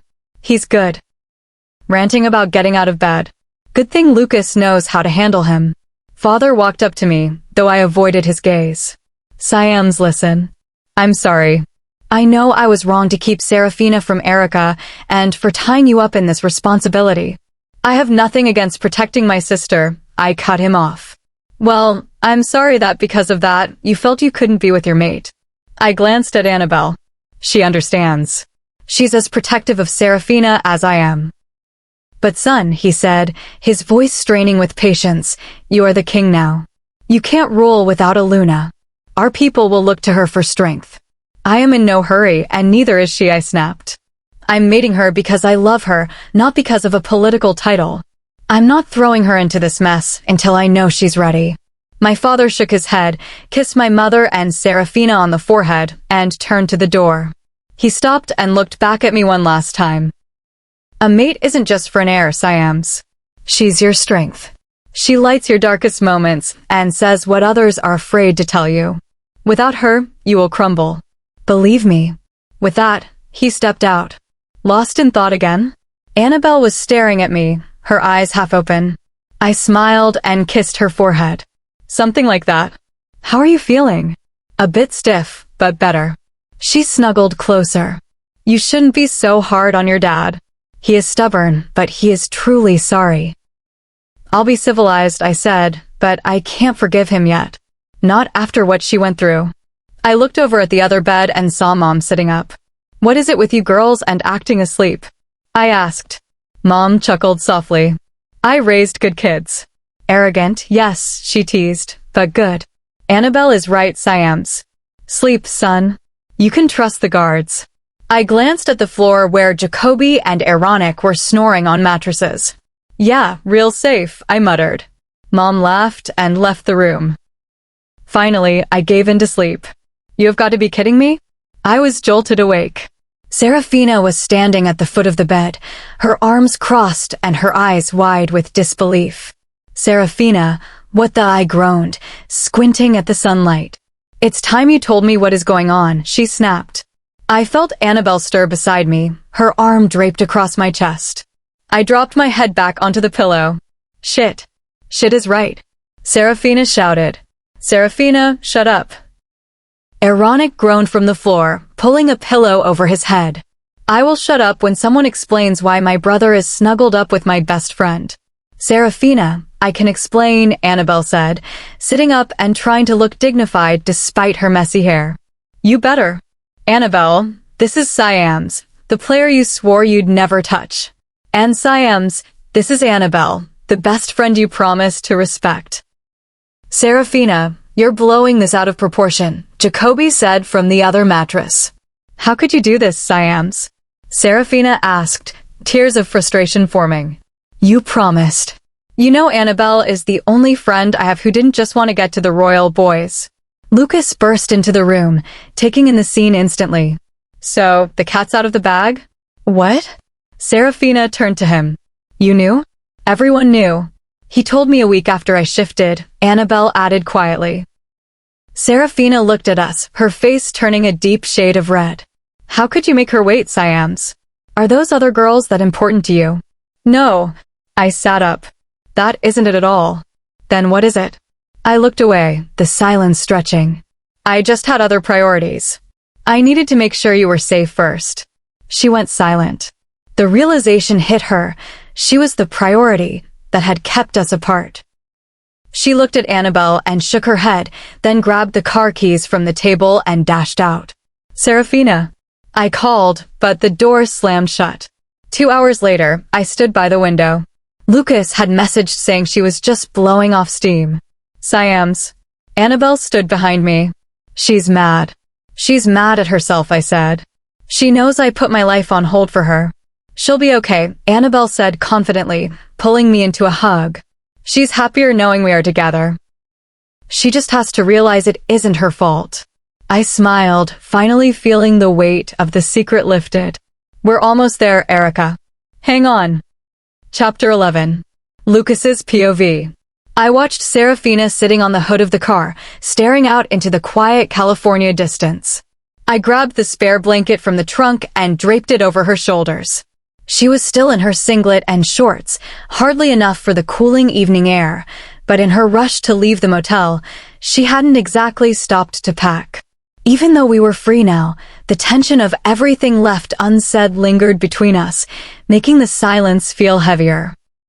The wind caught her red hair, blowing it across her face. She reached up, twisting it to one side and holding it tight. I grinned, remembering a time when she couldn't have cared less about the wind or her hair. Flashback, playing house, age 6. I'm not playing house with you again, Seraphina. I snapped, darting away from her in the library. But Lucas, she whined, chasing me with a plastic teapot. Her hair was a tangled mess and her maid, Jeannie, was trailing behind us, looking completely exhausted. We were 6 years old.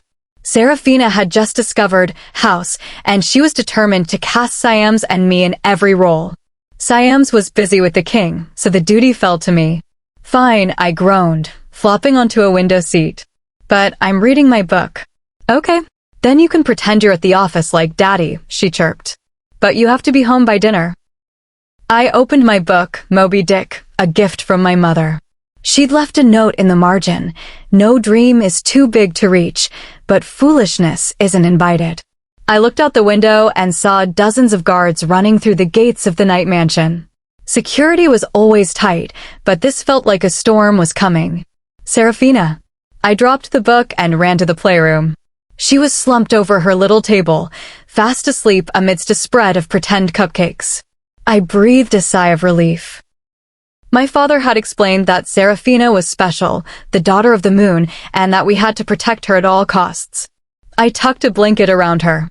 She stirred, looking up with a sleepy smile. You're home, she whispered.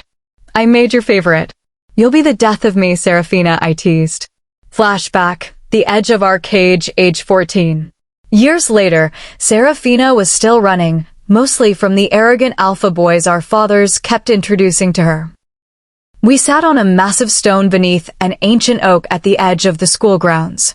The prophecy doesn't even start until I'm 18, she argued. I'd prefer not to see a single one of them until then. Lucky you, to be fated to a king, I teased. She made a face. I'll be all googly-eyed like Mom and Dad. I wish it could just be you, Lucas. I looked at her, stunned into silence. Or at least someone like you, she added, leaning her head on my shoulder. No one knows me as you do. You don't take any of my nonsense. You're my best friend.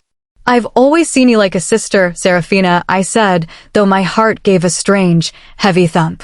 She laughed, cutting through the tension. It's okay, Lucas. I understand. It's just a means of the fates to give me a stranger in such a messy life. I looked out at the vast land beyond the school fence. A life with you is no punishment, Seraphina. Present day, the confession. Back in the present, Seraphina looked exactly as she did that day, deep in thought, but this time carrying a much heavier burden. The nostalgia faded quickly, replaced by the weight of everything she couldn't leave behind. N. Do you remember when you asked me to be your mate? I sat down beside her in the car. Under the tree at the edge of our cage? She grinned weakly. For years ago. I was so certain back then. I never gave you a real answer, I said.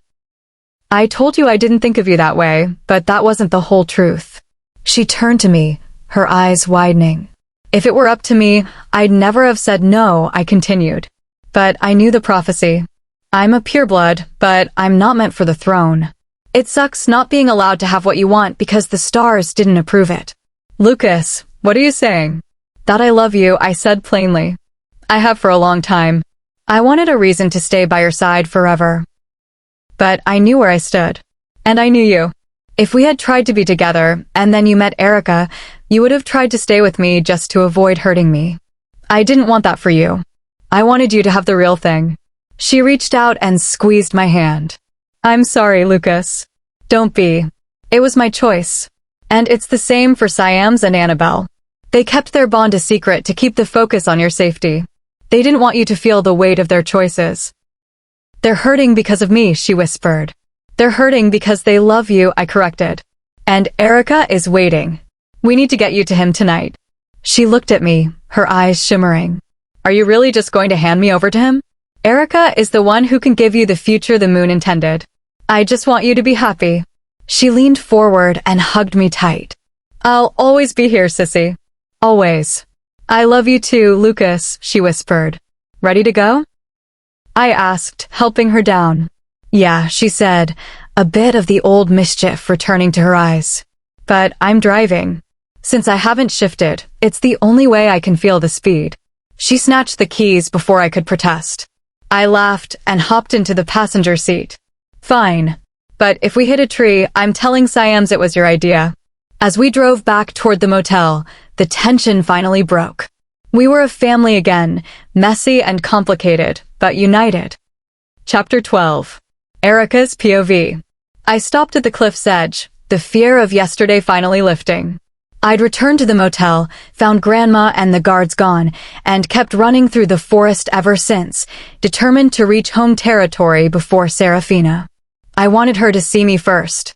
You need to rest, Erica, Josette's voice whispered in my mind, steady and maternal. I shook my head, lungs burning. Almost there. Seraphina wouldn't want to see you exhausted, she insisted. Rest for an hour. Don't make me use an alpha command. I chuckled, thinking how she sounded like Seraphina. Settling back, I let the moonlight wash over me. Maybe we'll wait here. We could, Josette agreed, and my wolf gave a low rumble of approval. Lying in the grass, I ached for her scent. Josette, is this need normal? I feel like I'm losing control. I heard her soft laugh. To tell you the truth, I'm not sure. My journey was cut short before I could truly bond with my mate in my last life. I sent a wave of sympathy. Sorry. It's okay. I found him this time, through you. If you feel like your soul is tethered to hers, then yes, this is exactly what it means to be mated. Do you remember it all? Your other lives? We only remember the last one clearly, she said. I only hold on to what Josette chose to keep. What was it like then? I closed my eyes. Josette's memory. The fall of the fort. Things were simpler then, Josette began. Memories rushed in. The only girl among 6 brothers, princess of a forgotten age. Her brother Willard, known as the big friendly giant, served as her shield and mentor. Strength, he taught her, wasn't for men alone. But shadows had followed them. The hunters of that era had been relentless. Her family had moved to a stone fort for safety, but the walls hadn't been enough. Josette remembered the cold of the night she was taken, dragged from the safety of the kitchens into a tunnel. Raulio was waiting at the end of that tunnel, she whispered. He had demanded secrets she didn't have. He had tried to force her to shift, to reveal the light within her, but she had remained defiant. She chose to endure the darkness rather than let the moon soul be captured. The vision ended abruptly as my wolf began to snarl in protective rage. The ambush. Don't worry so much, Erica, Josette said, sensing my turmoil. Seraphina is stronger than anyone realizes. That's exactly why I'm worried, I replied. She might be so strong that she thinks she doesn't need me. To be whole, the moon needs the earth. That's you, Erica.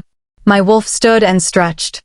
I'd been running for 2 nights, but the finish line was in sight. Suddenly, the hair on the back of my neck stood up. A branch snapped. I spun around to see 3 men emerging from the shadows. They weren't pack members. Their gear was cold, tactical, and smelled of Sylvan. Well. An alpha wolf out for a stroll, one sneered. My wolf bared his teeth, a low, guttural warning. Could he be the one the king is looking for? Another asked. Erica, run, Josette commanded. I lunged to the side, but a sharp, searing heat erupted in my hind leg. A specialized hunter bolt had found its mark. I hit the ground, my vision swimming as a suppression toxin began to work through my system. Josette, heal me. If I use my power now, the flare will act as a beacon, she warned. They will see the moon soul. We have to wait. One of the men knelt beside me, checking the restraint. Feisty one. Let's get him back to the staging area. If we have the alpha, the princess will come right to us. My wolf struggled, snapping at a hand, but a heavy blow to the head sent the world spinning. As they began to drag me toward their camp, my wolf let out one final, mournful howl, a psychic cry sent out into the void, hoping it would reach her. Seraphina. Everything went black. Chapter 13. Siamsa's POV. I lay beside Annabelle, watching the soft morning light hit the room. Her breathing was finally calm, the restless dreams of the previous night having faded. The events of the past few days felt like a lifetime of struggle condensed into a few sunrises. I looked at the other bed where Seraphina slept, her moon-drop necklace catching the light. I wondered whether to ask her to help Annabelle with her lingering exhaustion, but I knew she was still recovering from saving Uncle Lucan. Projecting her mind into the past without her wolf to anchor her had taken a massive toll on her physical reserves. The door opened at 4 a.m., and my father stood there, looking older than I'd ever seen him. "You okay?" I asked, my voice hushed. "Just checking," he said. "Lucan is on the mend. Already trying to argue with the doctors." He stepped closer. "Siams, I'm sorry. I was wrong to separate the princess from her mate, and I was wrong to thrust this crown upon you while your heart was divided. My priority is my sister," I said, though my gaze softened. "I know. But Aluna isn't just a title, son. She is your balance. Without her, the weight of the throne will be too much to carry alone." He left quietly. I looked at Annabelle, feeling the steady hum of our bond. We had to maintain a professional distance for safety, but the psychic tether between us was stronger than ever. Annabelle stirred, resting her head against my shoulder. "Siams," she whispered. "I'm here, love." "Don't hold on to the anger with your father," she murmured. "We'll be with Erica soon. Then we can finally be who we're meant to be." "I can wait as long as it takes, Siams," she added, her eyes drifting shut. "I'm not going anywhere. The cat's out of the bag." A few hours later, the peace was shattered by a sharp, disbelieving gasp. "You've got to be kidding me?" I snapped awake to find Seraphina standing at the foot of the bed, her arms crossed. "Seriously?" "Seraphina, it's early," I groaned, shielding my eyes from the sun. "It's time you told me exactly." "It's time you told me exactly what is going on," she snapped, like she wanted the floor to swallow her whole.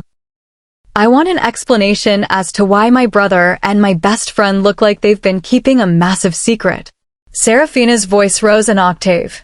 "Seraphina, I can explain," Annabelle started. "You'd better." "Annabelle, you swore you'd never fall for the alpha charm." "And Siams, you promised to keep things professional." Lucas burst into the room, leaning against the doorframe. "So, the secret is out?" "What?" Seraphina turned on him. "You knew too." I sighed, sitting up and running a hand through my hair. "Seraphina, Annabelle is my mate. I've known for a year." The silence that followed was heavy. Seraphina's eyes went wide. "A year? And you made her wait? Was it the girls back home? Was it?" "No."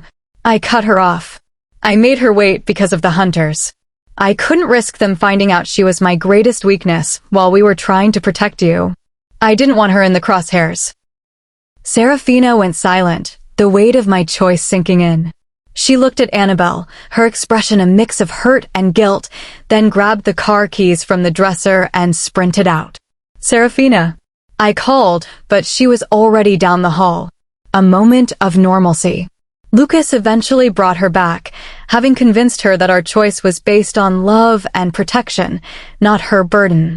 By the time we reached the Crescent Pack mansion, a weary truce had been called. To pass the time while the search parties were organized, we gathered in the lounge for a game of Star Wars Monopoly. My sister was currently winning. "Feeling the pressure, princess?" Camillo teased Jacoby. "You're just lucky with the dice," Jacoby muttered, looking at his dwindling pile of credits. "I win," Camillo announced a few turns later. "I just beat the Alpha King and the future Queen. I'm retiring a champion." The secret business. Later, we moved to the kitchen. The girls were baking, and the atmosphere was finally light. Mother and Mama Ellery joined us, offering quiet encouragement. Suddenly, Jacoby's expression changed. He started coughing, his face flushing deep red. "Jacoby? What's wrong?" Mama Ellery asked, moving instantly. "Something's wrong," he managed. "The walnuts." Camillo gasped. I forgot he was sensitive to them. Ironic was already moving, grabbing the emergency meds from the kit. Within moments, the reaction was neutralized. As the room relaxed, Ironic leaned in and whispered something to me. His face was devoid of color. My voice dropping an octave. "Confirmed," Ironic replied, his back to the others. I stood up, the chair scraping against the tile. I kissed Annabelle's temple and looked at Seraphina. "What is it, Siams?" "Is there news of Erica?" she asked, her intuition sharp. Just pack business, Seraphina, I lied, forcing a steady smile. Stay in the house with the guards. I'll be back soon. I followed Ironic out, Lucas right behind us. The normalcy was over. The hunt had begun. Chapter 14. Lucas's POV. I sat on the trunk of the car, watching Seraphina as she stared into the dark California woods. I draped a spare blanket over her shoulders. She was still in the light clothes she'd worn for baking, and the evening chill was setting in. The wind caught her red hair, blowing it across her face. She twisted it to one side, holding it tight. I grinned, remembering a time when she didn't care about things like appearances or the cold. A memory of play. I'm not playing house with you again, Seraphina. I'd snapped at her when we were 6. But Lucas, she'd whined, red hair flying as she chased me through the library. Siams was training with the king that day, so the duty of being her partner fell to me. Eventually, I gave in. I spent the afternoon reading Moby Dick while she pretended to cook. My mother had left me a collection of books, each with a quote in the margin. In that one, she wrote, "No dream is too big to reach, but foolishness isn't invited." Later, I found Seraphina asleep at her little play table. I carried her to my room, her small arms wrapped around my neck. Even then, we were already being trained to protect her. Security was our reality, even if Seraphina tried to turn it into a game. Present day, the confession. Back at the car, Seraphina looked exactly as she had 4 years ago when we sat on the stone fence at school. "You okay, sissy?" I asked. She sighed, resting her chin on her knees. "I'm so sorry, Lucas. This is all my fault. If I hadn't fought father, Erica wouldn't have been taken." "Listen to me," I said, kneeling beside her. "I'm not scared to fight for you. I'm only scared of losing you." She leaned her head on my chest. I started singing a song from Alice in Wonderland to calm her, just like Siams and I used to do when we were kids. "You always said you felt like Alice," I reminded her. "That everyone was fussing over you while you just wanted to be normal. But this is your Wonderland, and we're here to stay." Siams, Annabelle, and the others walked up. "It's time," Siams said, his voice grave. "The rescue mission." We tracked the hunters to a massive camp deep in the forest. I led the way, my senses dialed into every snap of a twig. I found Erica in a heavily guarded tent on the eastern side. "Move in," Siams ordered through the link. The camp erupted into a blur of motion. We lunged from the shadows, catching the hunters off guard. I stayed in human form just long enough to cut the restraints binding Erica. He was pale and exhausted, his pulse thready. "Seraphina," he rasped. "She's waiting, Erica. Let's move." We fought our way out of the perimeter. The air was thick with the scent of sylvan and ozone. In the chaos of the retreat, a sharp heat flared in my side. A hunter's blade had found a gap in my defense. I stumbled, the world tilting, but Siams and my father were there in a heartbeat, their protective wall shielding me as we pushed toward the clearing. The sacrifice. We made it back to the Crescent Moon territory, but we weren't alone. Just as we reached the safety of the cars, a group of hunters emerged from the tree line, blocking our path.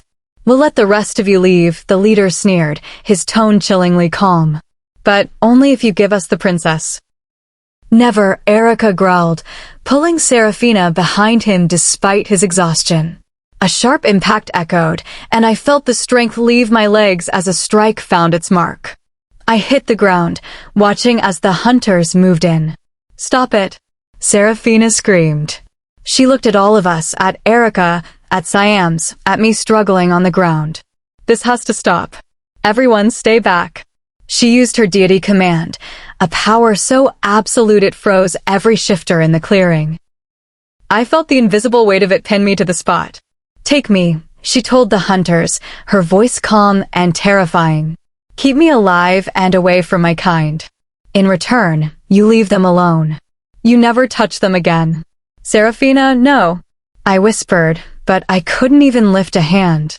"Stay safe, Erica," she commanded, looking at us one last time with tears streaming down her face. "Keep the pack together for me. Until we meet again."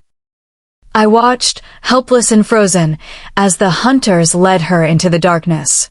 I looked up at the moon, its bright light the only thing left in the sudden, crushing silence. Seraphina. Chapter 15. Erica's POV. It took about 15 minutes before the weight of the Deity Command finally lifted, the invisible tether releasing its hold on our limbs. Instantly, Siams coordinated the remaining defenders to track the retreat, while we prioritized getting Lucas the medical attention he desperately needed. Later, I watched the sylvan smoke drift toward the heavens. In our lore, it is said that when a shifter passes, they are granted a choice by the moon goddess: to return as a protector or to find peace in a new form. This cycle is why we are certain our souls find their way back to our mates, life after life. We stood at the cliff's edge in a heavy, respectful silence. As the sun dipped below the horizon, we committed the remains of our fallen leaders to the wind. Siam stood at the center, his face a mask of stoic grief as he honored the king and queen. They had been a steady, motherly, and fatherly presence for the entire pack. Then there was my father, Erica Johansen. He had stood his ground to protect my mate, fulfilling his duty as an alpha to his final breath. The entire pack was in mourning. The loss of so many brothers brought a heavy weight of regret to the halls of the Crescent Moon. I felt numb. I had lost my father and Seraphina in a single night. I felt a crushing guilt whenever I thought of Lucas, the way he had unhesitatingly put himself in harm's way to shield Seraphina during the ambush. Flashback. The library. Later that night, I went to the library where Seraphina and I had last been together. The book we were reading was still on the floor, its pages fluttering in the draft. I picked it up, Alice in Wonderland. "There you are," she had said earlier that evening, patting the sofa beside her. "Sorry to keep you waiting, love." She had shown me the book with a small, wistful grin. "This is my Wonderland, Erica." Most people look at the title and the crown and see a fantasy. But to me, the fantasy is just being a normal shifter. Being with you. That's the only reality I want. "Aren't you happy, Seraphina?" I had asked, tucking a strand of red hair behind her ear. "I am," she whispered. "Lucas told me once that I wouldn't have met you if my life were normal. I would choose this path 1,000 times over, knowing it leads to you." I had pulled her close, wanting her to feel the absolute certainty of my bond. "Please don't let this be a dream, Erica," she whispered against my lips. I looked around the room now. It had been so warm just hours ago, but now the silence was a physical weight. I reached into my pocket and pulled out a small box. Inside was a ring set with sardonyx, an ancient stone known for its protective qualities. I had planned to propose to her that night, to officially bond so the moon soul could finally find its home within her. I wanted our night to be perfect. I wanted to shield her from the chaos. I should have given it to her the moment I saw her. "It won't be a dream, princess," I whispered, closing the box. "I'm coming for you." The aftermath. The drive back to the main house was silent. We went straight to check on Lucas. Mama Ellery was tending to him, her expression grim but determined. "The injury is severe," Siams explained, his voice low. "The healers say the Sylvan interference is slowing his recovery. He's in a state of stasis, a coma, until his body can prioritize the repair." Getty Images. Lucas's father, Lucan, placed a steadying hand on my shoulder. "He'll wake up, Erica. He's a Montaigne. He's too stubborn to leave a job unfinished." He knew what he was doing. "I should have been the one in front," I muttered. "You carry her wolf with you," Lucan reminded me. "As long as that light is with you, Seraphina is tethered to this world. The hunters won't harm her. They know her safety is the only thing keeping the packs from a total uprising. But the council is restless, Erica. Siams will need you by his side." The new beta. I went to my father's study. I was now the alpha of the Crescent Moon pack, and every resource we had was going toward finding her. I sat in his heavy oak chair, the room still smelling of his old tobacco and leather. I gripped the edge of the desk until my knuckles turned white, the office's cold silence a crushing weight. Siams stepped into the room. "Already looking at the maps?" "I need a lead, Siams." "Any lead." "Erica, I'm here to ask a favor," Siams said, his expression turning sharp and strategic. "I need to think like a king, but I've lost my best strategist." Lucas is the only one who can read the enemy and Seraphina perfectly. Until he recovers, I need you to step up. I need you to be my beta. I sat back stunned. I'm not a strategist, Siams. I'm a fighter. You're her mate, Siams countered. You have a connection to her soul that none of us can replicate. Jacoby and Ironic are already on board. We need a mind that won't stop until she's home. I have my own pack to lead, I pointed out. I am taking my place as Alpha King, Siam said. We unify our resources. It's the only way. One condition, I said. You mate with Annabelle before we launch the rescue. We're going into a storm, Siams. You need your Luna to keep you grounded. Siams managed a small, weary smile and nodded. It's exactly what Seraphina would have demanded. The Council of Alphas. 2 days later, the hall was overflowing. 57 alphas and nearly 1,000 shifters gathered for the emergency council. I stood beside Siams as the room fell into a tense, expectant silence. The hunters have taken Princess Seraphina, Siams announced, his voice echoing with a new, commanding power. Because of the chaos at the borders, one alpha challenged. We are not here to debate the past. Siams snapped back. My sister made a sacrifice to save our lives. Now, we are going to bring her back. Why risk a total war for one person? Another asked. Because she is the daughter of the moon, Siams replied. And because the hunters are attempting to replicate our strengths. They are seeking our longevity and our healing. They are trying to turn our nature into a weapon. The room erupted into a roar of disbelief. One man stood up in the center of the crowd, Georgie Marks. He looked at me with eyes that were eerily familiar. I am Georgie Marks of Crystal Falls, he said. My brother was lost years ago to such an attack. How does the princess know these secrets? She saw it, I said, stepping forward. Through the memories of the previous moon soul. She saw your brother's final moments. Georgie approached the dais, his gaze searching mine. Then the rumors are true. You carry the Mark's eyes. You are the heir we thought was lost at age 4, hidden away for your own safety. You are a descendant of the moon soul. The revelation rippled through the room. I wasn't just an adoptive son. I was a peer to the royal line. Siams closed the meeting with a final, chilling warning. The hunters have the princess, but they don't have her wolf. That power is right here. We will find her before they learn how to use the daughter of the moon against us. That night, I looked at the ring in my hand. The connection felt distant and cold, but the thread was still there. She was alive, and I would tear the world apart to reach her. Chapter 16. Siams's POV. But I need to be on the front lines, I argued, the map blurring before me. We understand your drive, but you must realize you are no longer just a soldier. You are the king, Felician, the eldest of the council, replied firmly. I can't sit on a throne while my sister is in a cage, I countered. We are not suggesting she be abandoned, Jonas added, his voice softening. But you're the anchor of our kind now. If you fall in a skirmish, the alliance of the 57 packs falls with you. We cannot risk chaos. I exhaled slowly, massaging my temples. We had been locked in this debate for an hour. Siams, Gregory continued, to solidify your rule and gather the full strength of the alphas, you must have a Luna by your side. They will not follow a king they perceive as unstable. A queen provides the balance they expect. I looked at the Knight family crest on my signet ring. I've already found her. Then why the delay? Felician asked. Because Seraphina needed me first. I didn't want Annabelle to feel like she was a second priority, or a political tool. By waiting, you are fighting the natural order, Jonas pointed out. She is the light to your dark, Siams. She completes the man so the king can lead. I knew they were right. After my talk with Erica, I realized that without Annabelle, I was just a pressurized spring waiting to snap. I thanked the elders for their counsel and stepped into the hall. How did they take it?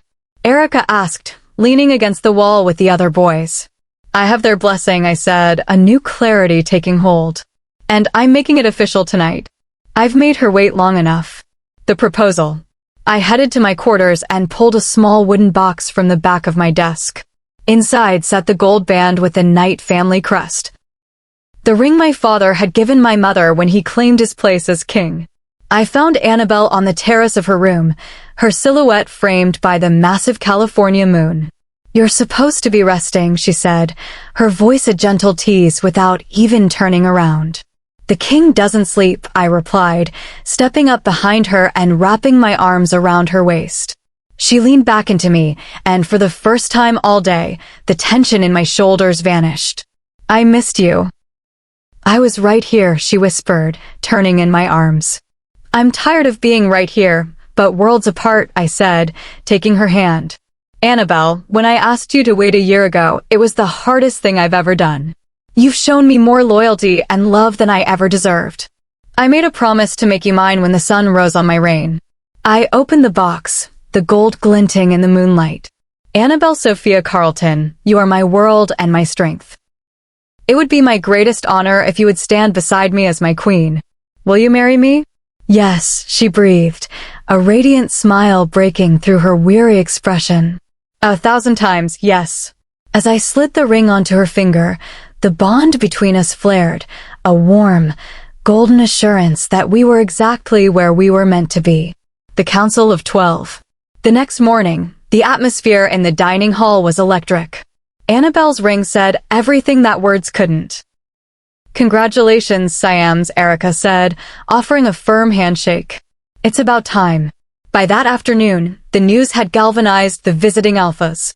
Standing before the assembly with Annabelle at my side, I felt the shift in their respect. I wasn't just a grieving son anymore. I was a king with a foundation. Alpha Marks stood first. Crystal Falls stands with the king. 11 more alphas followed suit. I looked over the room, my voice steady and cold. My sister surrendered to buy us time. If the hunters think that means we are cowards, they are mistaken. If they harm a single hair on her head, we will respond with the full might of the 12 packs. Am I clear? The roar of yes shook the rafters.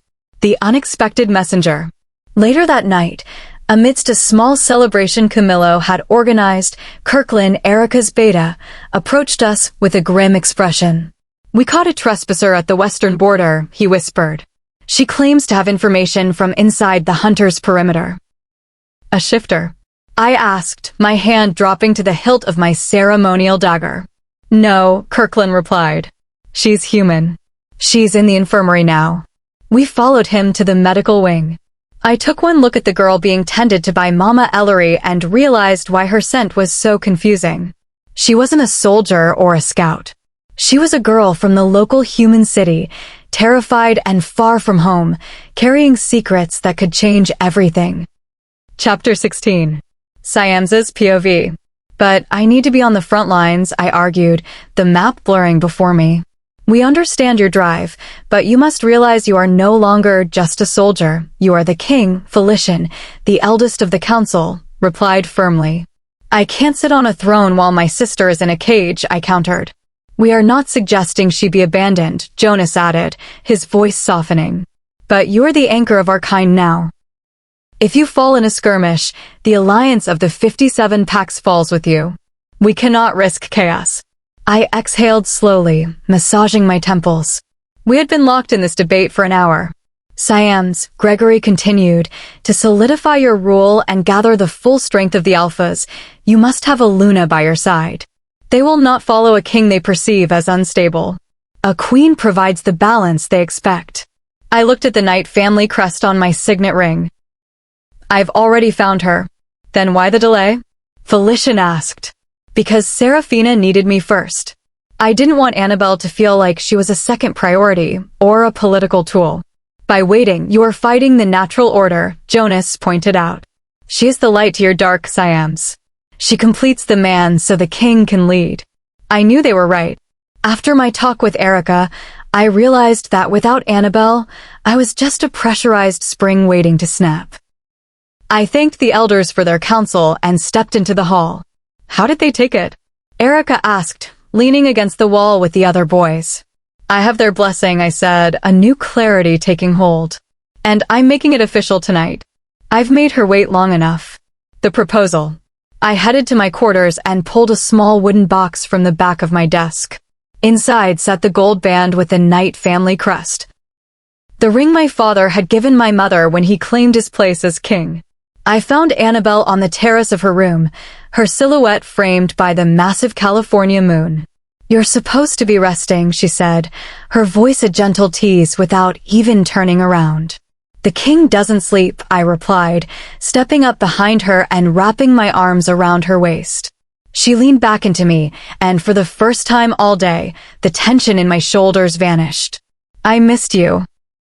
"I was right here," she whispered, turning in my arms.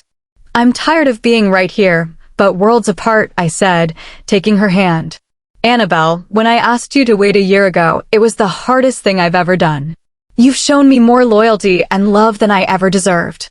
I made a promise to make you mine when the sun rose on my reign." I opened the box, the gold glinting in the moonlight.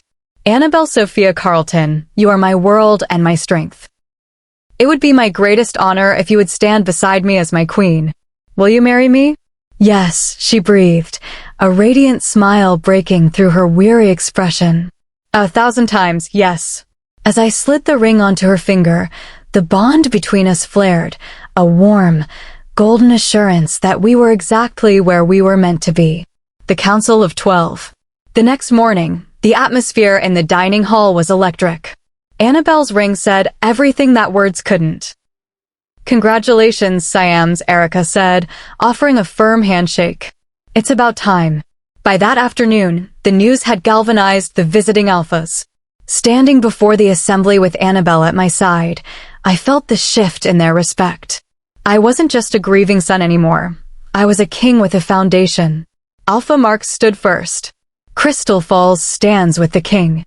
11 more alphas followed suit. I looked over the room, my voice steady and cold. My sister surrendered to buy us time. If the hunters think that means we are cowards, they are mistaken. If they harm a single hair on her head, we will respond with the full might of the 12 packs.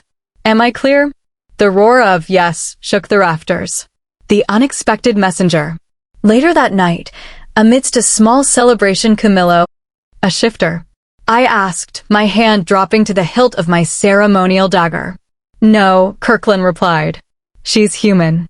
She's in the infirmary now." We followed him to the medical wing. I took one look at the girl being tended to by Mama Ellery and realized why her scent was so confusing. She wasn't a soldier or a scout.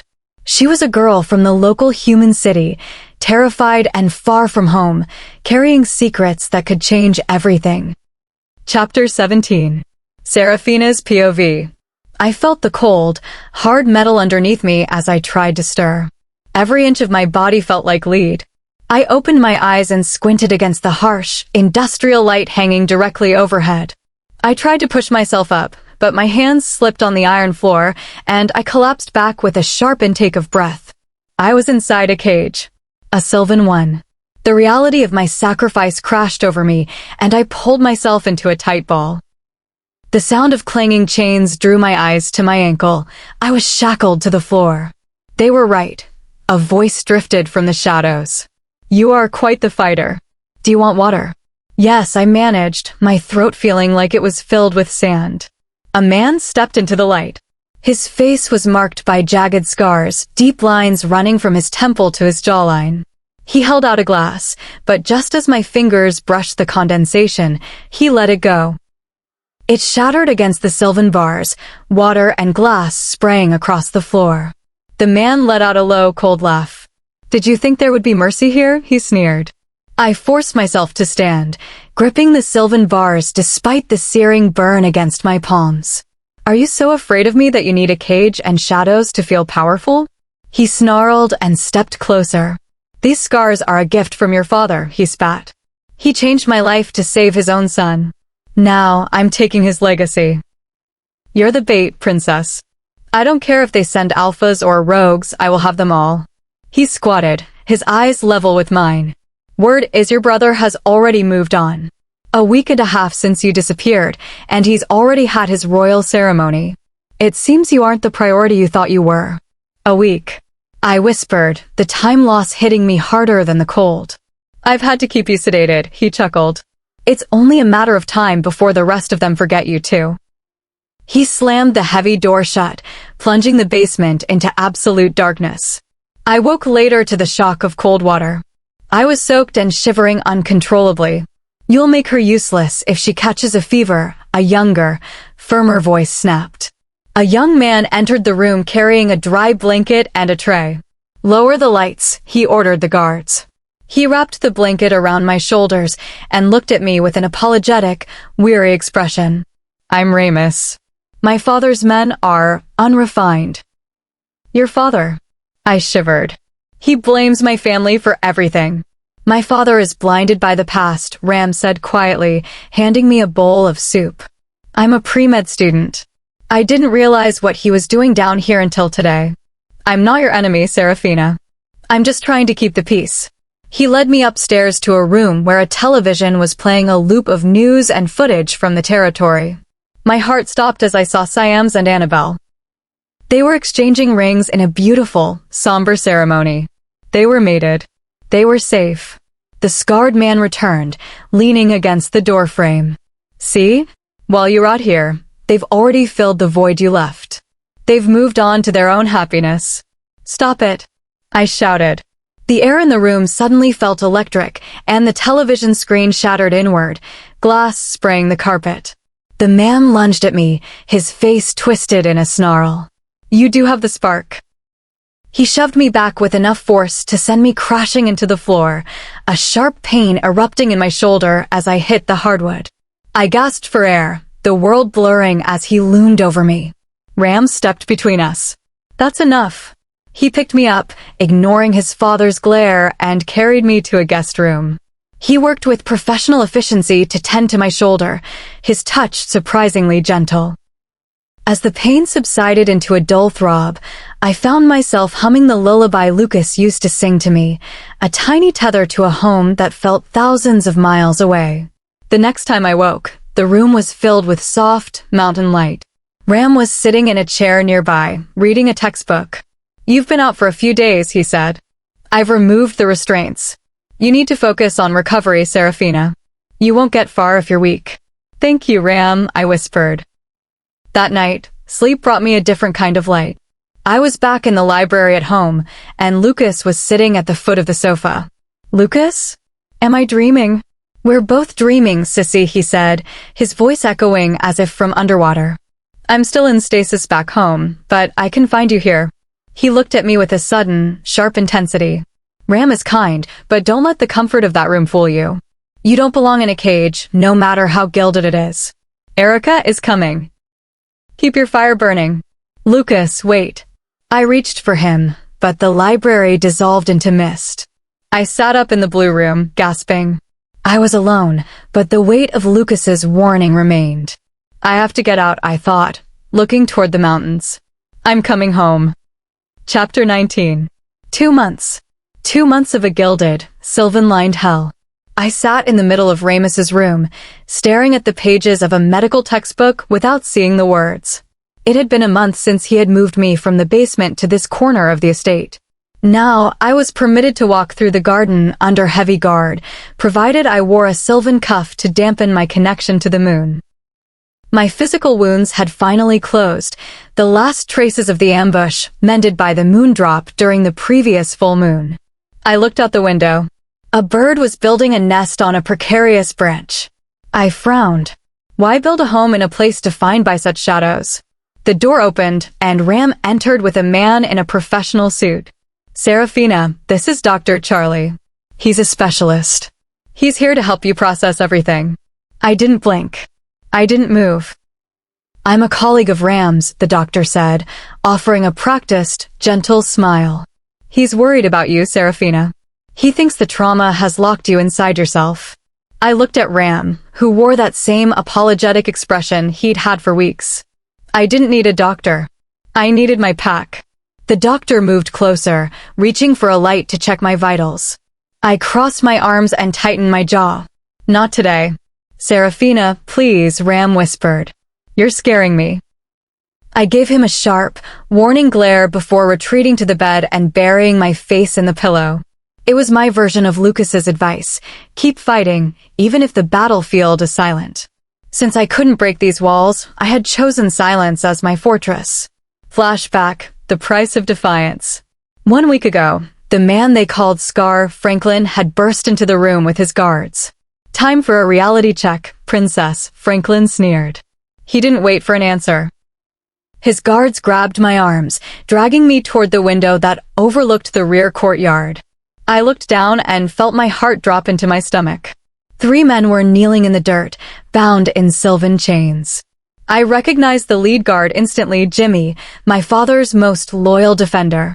"Let them go," I commanded, my voice cracking. "We had an agreement." "I don't make deals with wolves, Seraphina," Franklin laughed. "These men were caught trying to find proof of your life. They wanted to take a message back to your mate. Let them go." Franklin gripped my shoulder, his fingers digging into the bruise. "Consider this the cost of your family's interference." I squeezed my eyes shut as the sound of the confrontation below reached a sudden, chilling end. The silence that followed was worse than the noise. "Their loss is on your hands," Franklin whispered in my ear. "Remember this the next time you think about resisting. Your brother is the next name on my list." He released me, and I collapsed against the window frame, the world spinning. I didn't stop screaming until my voice gave out, a raw, primal sound of grief that seemed to shake the very foundations of the house. Present day. Since that afternoon, I haven't spoken a single word. Ram thinks the trauma damaged my vocal cords, but the truth is simpler. My words couldn't save Jimmy. I refuse to give Franklin the satisfaction of hearing my voice ever again. "I'll be heading back to my studies in a few weeks," Ram said, standing by the door. "I can't leave you in this state, Seraphina. You have to give me something." I remained a statue. A guard named Halston appeared in the doorway. "The boss wants her in the office." "Now." "She's staying here," Ram insisted, stepping forward. I placed a hand over Ram's mouth, meeting his eyes with the steady, unyielding gaze of an alpha's daughter. "I can handle this." Ram sighed and stepped aside. I followed the guard to Franklin's office, Ram trailing close behind. I walked in as if I were the one holding the keys, crossing the room to sit in Franklin's high-backed leather chair. I propped my feet on his desk, staring him down. Franklin raised an eyebrow, a dark amusement dancing in his eyes. "Confidence. You have more spirit than the last daughter." He slid a folder across the mahogany surface. "I thought you'd want to see this." I opened it, and the air left my lungs. They were medical updates and a photograph of the Pack house back home.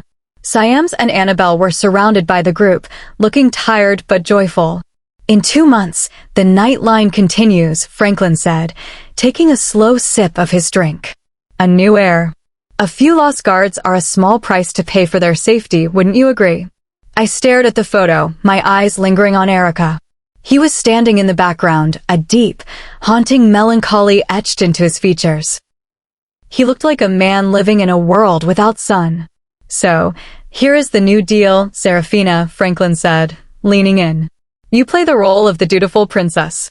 You show the other packs that you are safe and content under our protection. In exchange, your brother's family stays untouched." I looked at the photograph in my trembling hands. They didn't need my voice. They just needed me to be a living shield for their lies. I looked at the heavy sylvan letter opener on the desk. A sharp, cold reminder of the world I was now trapped in. If I did this, I was protecting them. But at what cost to my soul? For now, I had to survive. I had to wait for the moon to rise again. Chapter 20. Erica's POV. I stood in front of the mirror, adjusting the collar of my formal jacket. Alphas had been arriving since yesterday for the celebration the girls had meticulously prepared for Annabelle. The news of the pregnancy had traveled like wildfire. Representatives from various packs had been dropping by for weeks with gifts and well wishes. With so many guests moving through the estate, Siams and I had tightened security to an absolute level of cordoned off. Our elite trackers were still out in the field, leaving the defense of the manor to the specialized royal unit. Siams insisted on these guards specifically. They had grown up with Seraphina and were the most motivated to keep the perimeter ironclad. I stared at my reflection, the hollow ache in my chest a constant companion.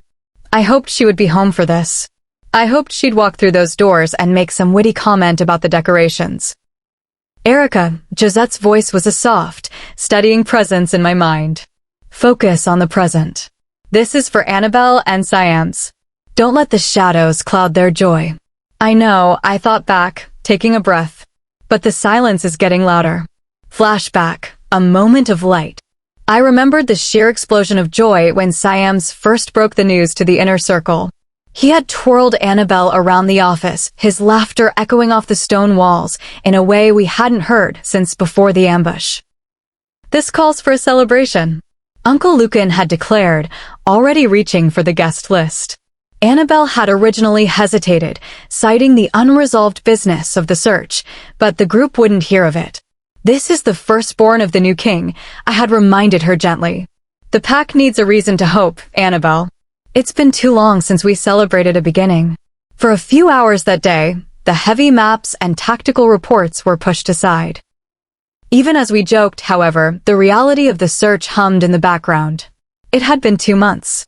The trackers were returning with nothing but ghost trails, sophisticated decoys designed to lead us in circles. The hunters are playing a long game, Siams had mused, his expression shifting into alpha mode. They aren't just hiding her. They're erasing her path. I had shared with them that the bond was still active. I could feel her echoes.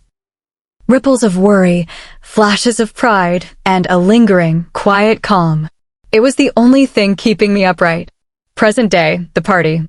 A knock at the door broke my thoughts.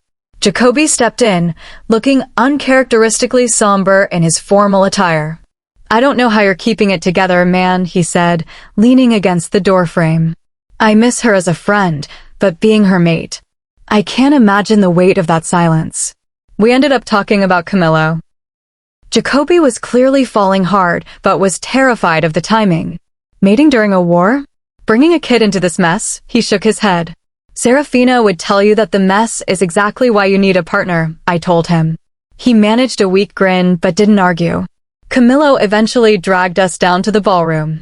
The party was a blur of music and gold light. Siams and Annabelle were the center of the room, looking every bit the king and queen the pack needed to see. I found myself standing near the refreshments, where Jeannie, the rogue messenger, was hovering. She looked out of place in the finery, but stood with a quiet dignity. She's still yours, Erica, Jeannie said, her voice low enough only for me to hear. The distance doesn't change the threat. When she comes back, remind her that the bond is stronger than the trauma. She'll need to hear that. I thought back to a week ago. A moment of blinding, white-hot pain I'd felt while resting in Seraphina's room. A phantom ache in my shoulder so intense it had driven the air from my lungs. I knew then that she was suffering, even if she was trying to hide it through the bond. The interruption. The laughter of the ballroom was suddenly severed when Kirkland, my beta, walked toward the royal dais carrying a large, elegantly wrapped crate. It had no scent, a sign of heavy chemical masking. A gift, Kirkland announced, though his voice was tight with suspicion. Left at the main gates. Jacoby stepped forward, tearing away the paper. A collective gasp rippled through the front of the crowd, followed by Annabelle's sharp, terrified cry. Siams reacted instantly, shielding Annabelle's eyes and pulling her into his chest. Get that out of here. Siams's alpha roar shook the chandeliers. Clear the room. No. Ironic acted fast, throwing his coat over the crate and rushing it toward the secure war room. Within minutes, the celebration was a ghost of itself, the music replaced by the heavy boots of guards. By 1 a.m., the inner council was gathered in the war room, staring at the evidence of Franklin Benson's cruelty. It was Jimmy, the head of our parents' security. He had been missing since the first week of the abduction. It was a message, Siams whispered, his hands trembling with suppressed rage. Jimmy was family. Franklin has been holding on to this for weeks, waiting for this specific night to send it. It's a provocation, Alpha Finnegan cautioned. He wants us to break the truce and charge into an ambush. I stood at the edge of the table, the pieces finally clicking together. I remembered the erratic surge of fear and guilt I'd felt from Seraphina 2 weeks ago. They're watching us, I said, and the room fell silent. Seraphina knows about the pregnancy. She knows about the party. Franklin is using our lives as a leash to keep her compliant. She isn't just a prisoner, she's being forced to witness our lives to ensure her silence. The air in the room turned ice cold. What's the move, Siams? Uncle Lucan asked. Siams looked at the maps, his eyes harder than I'd ever seen them. We don't take the bait. We double the perimeter, and we stay on high alert. If Franklin is sending messages, it means he's getting desperate. And desperation leaves a scent. We wait for him to trip, and then we end this. Psychological warfare in shifter politics. To understand why this gift was so effective, we must look at the hierarchy of pack loyalty and the nature of the mate bond. Thank you for watching with Moonlit Publishing. If you enjoyed this werewolf romance, please like this video and subscribe for more captivating stories under the full moon.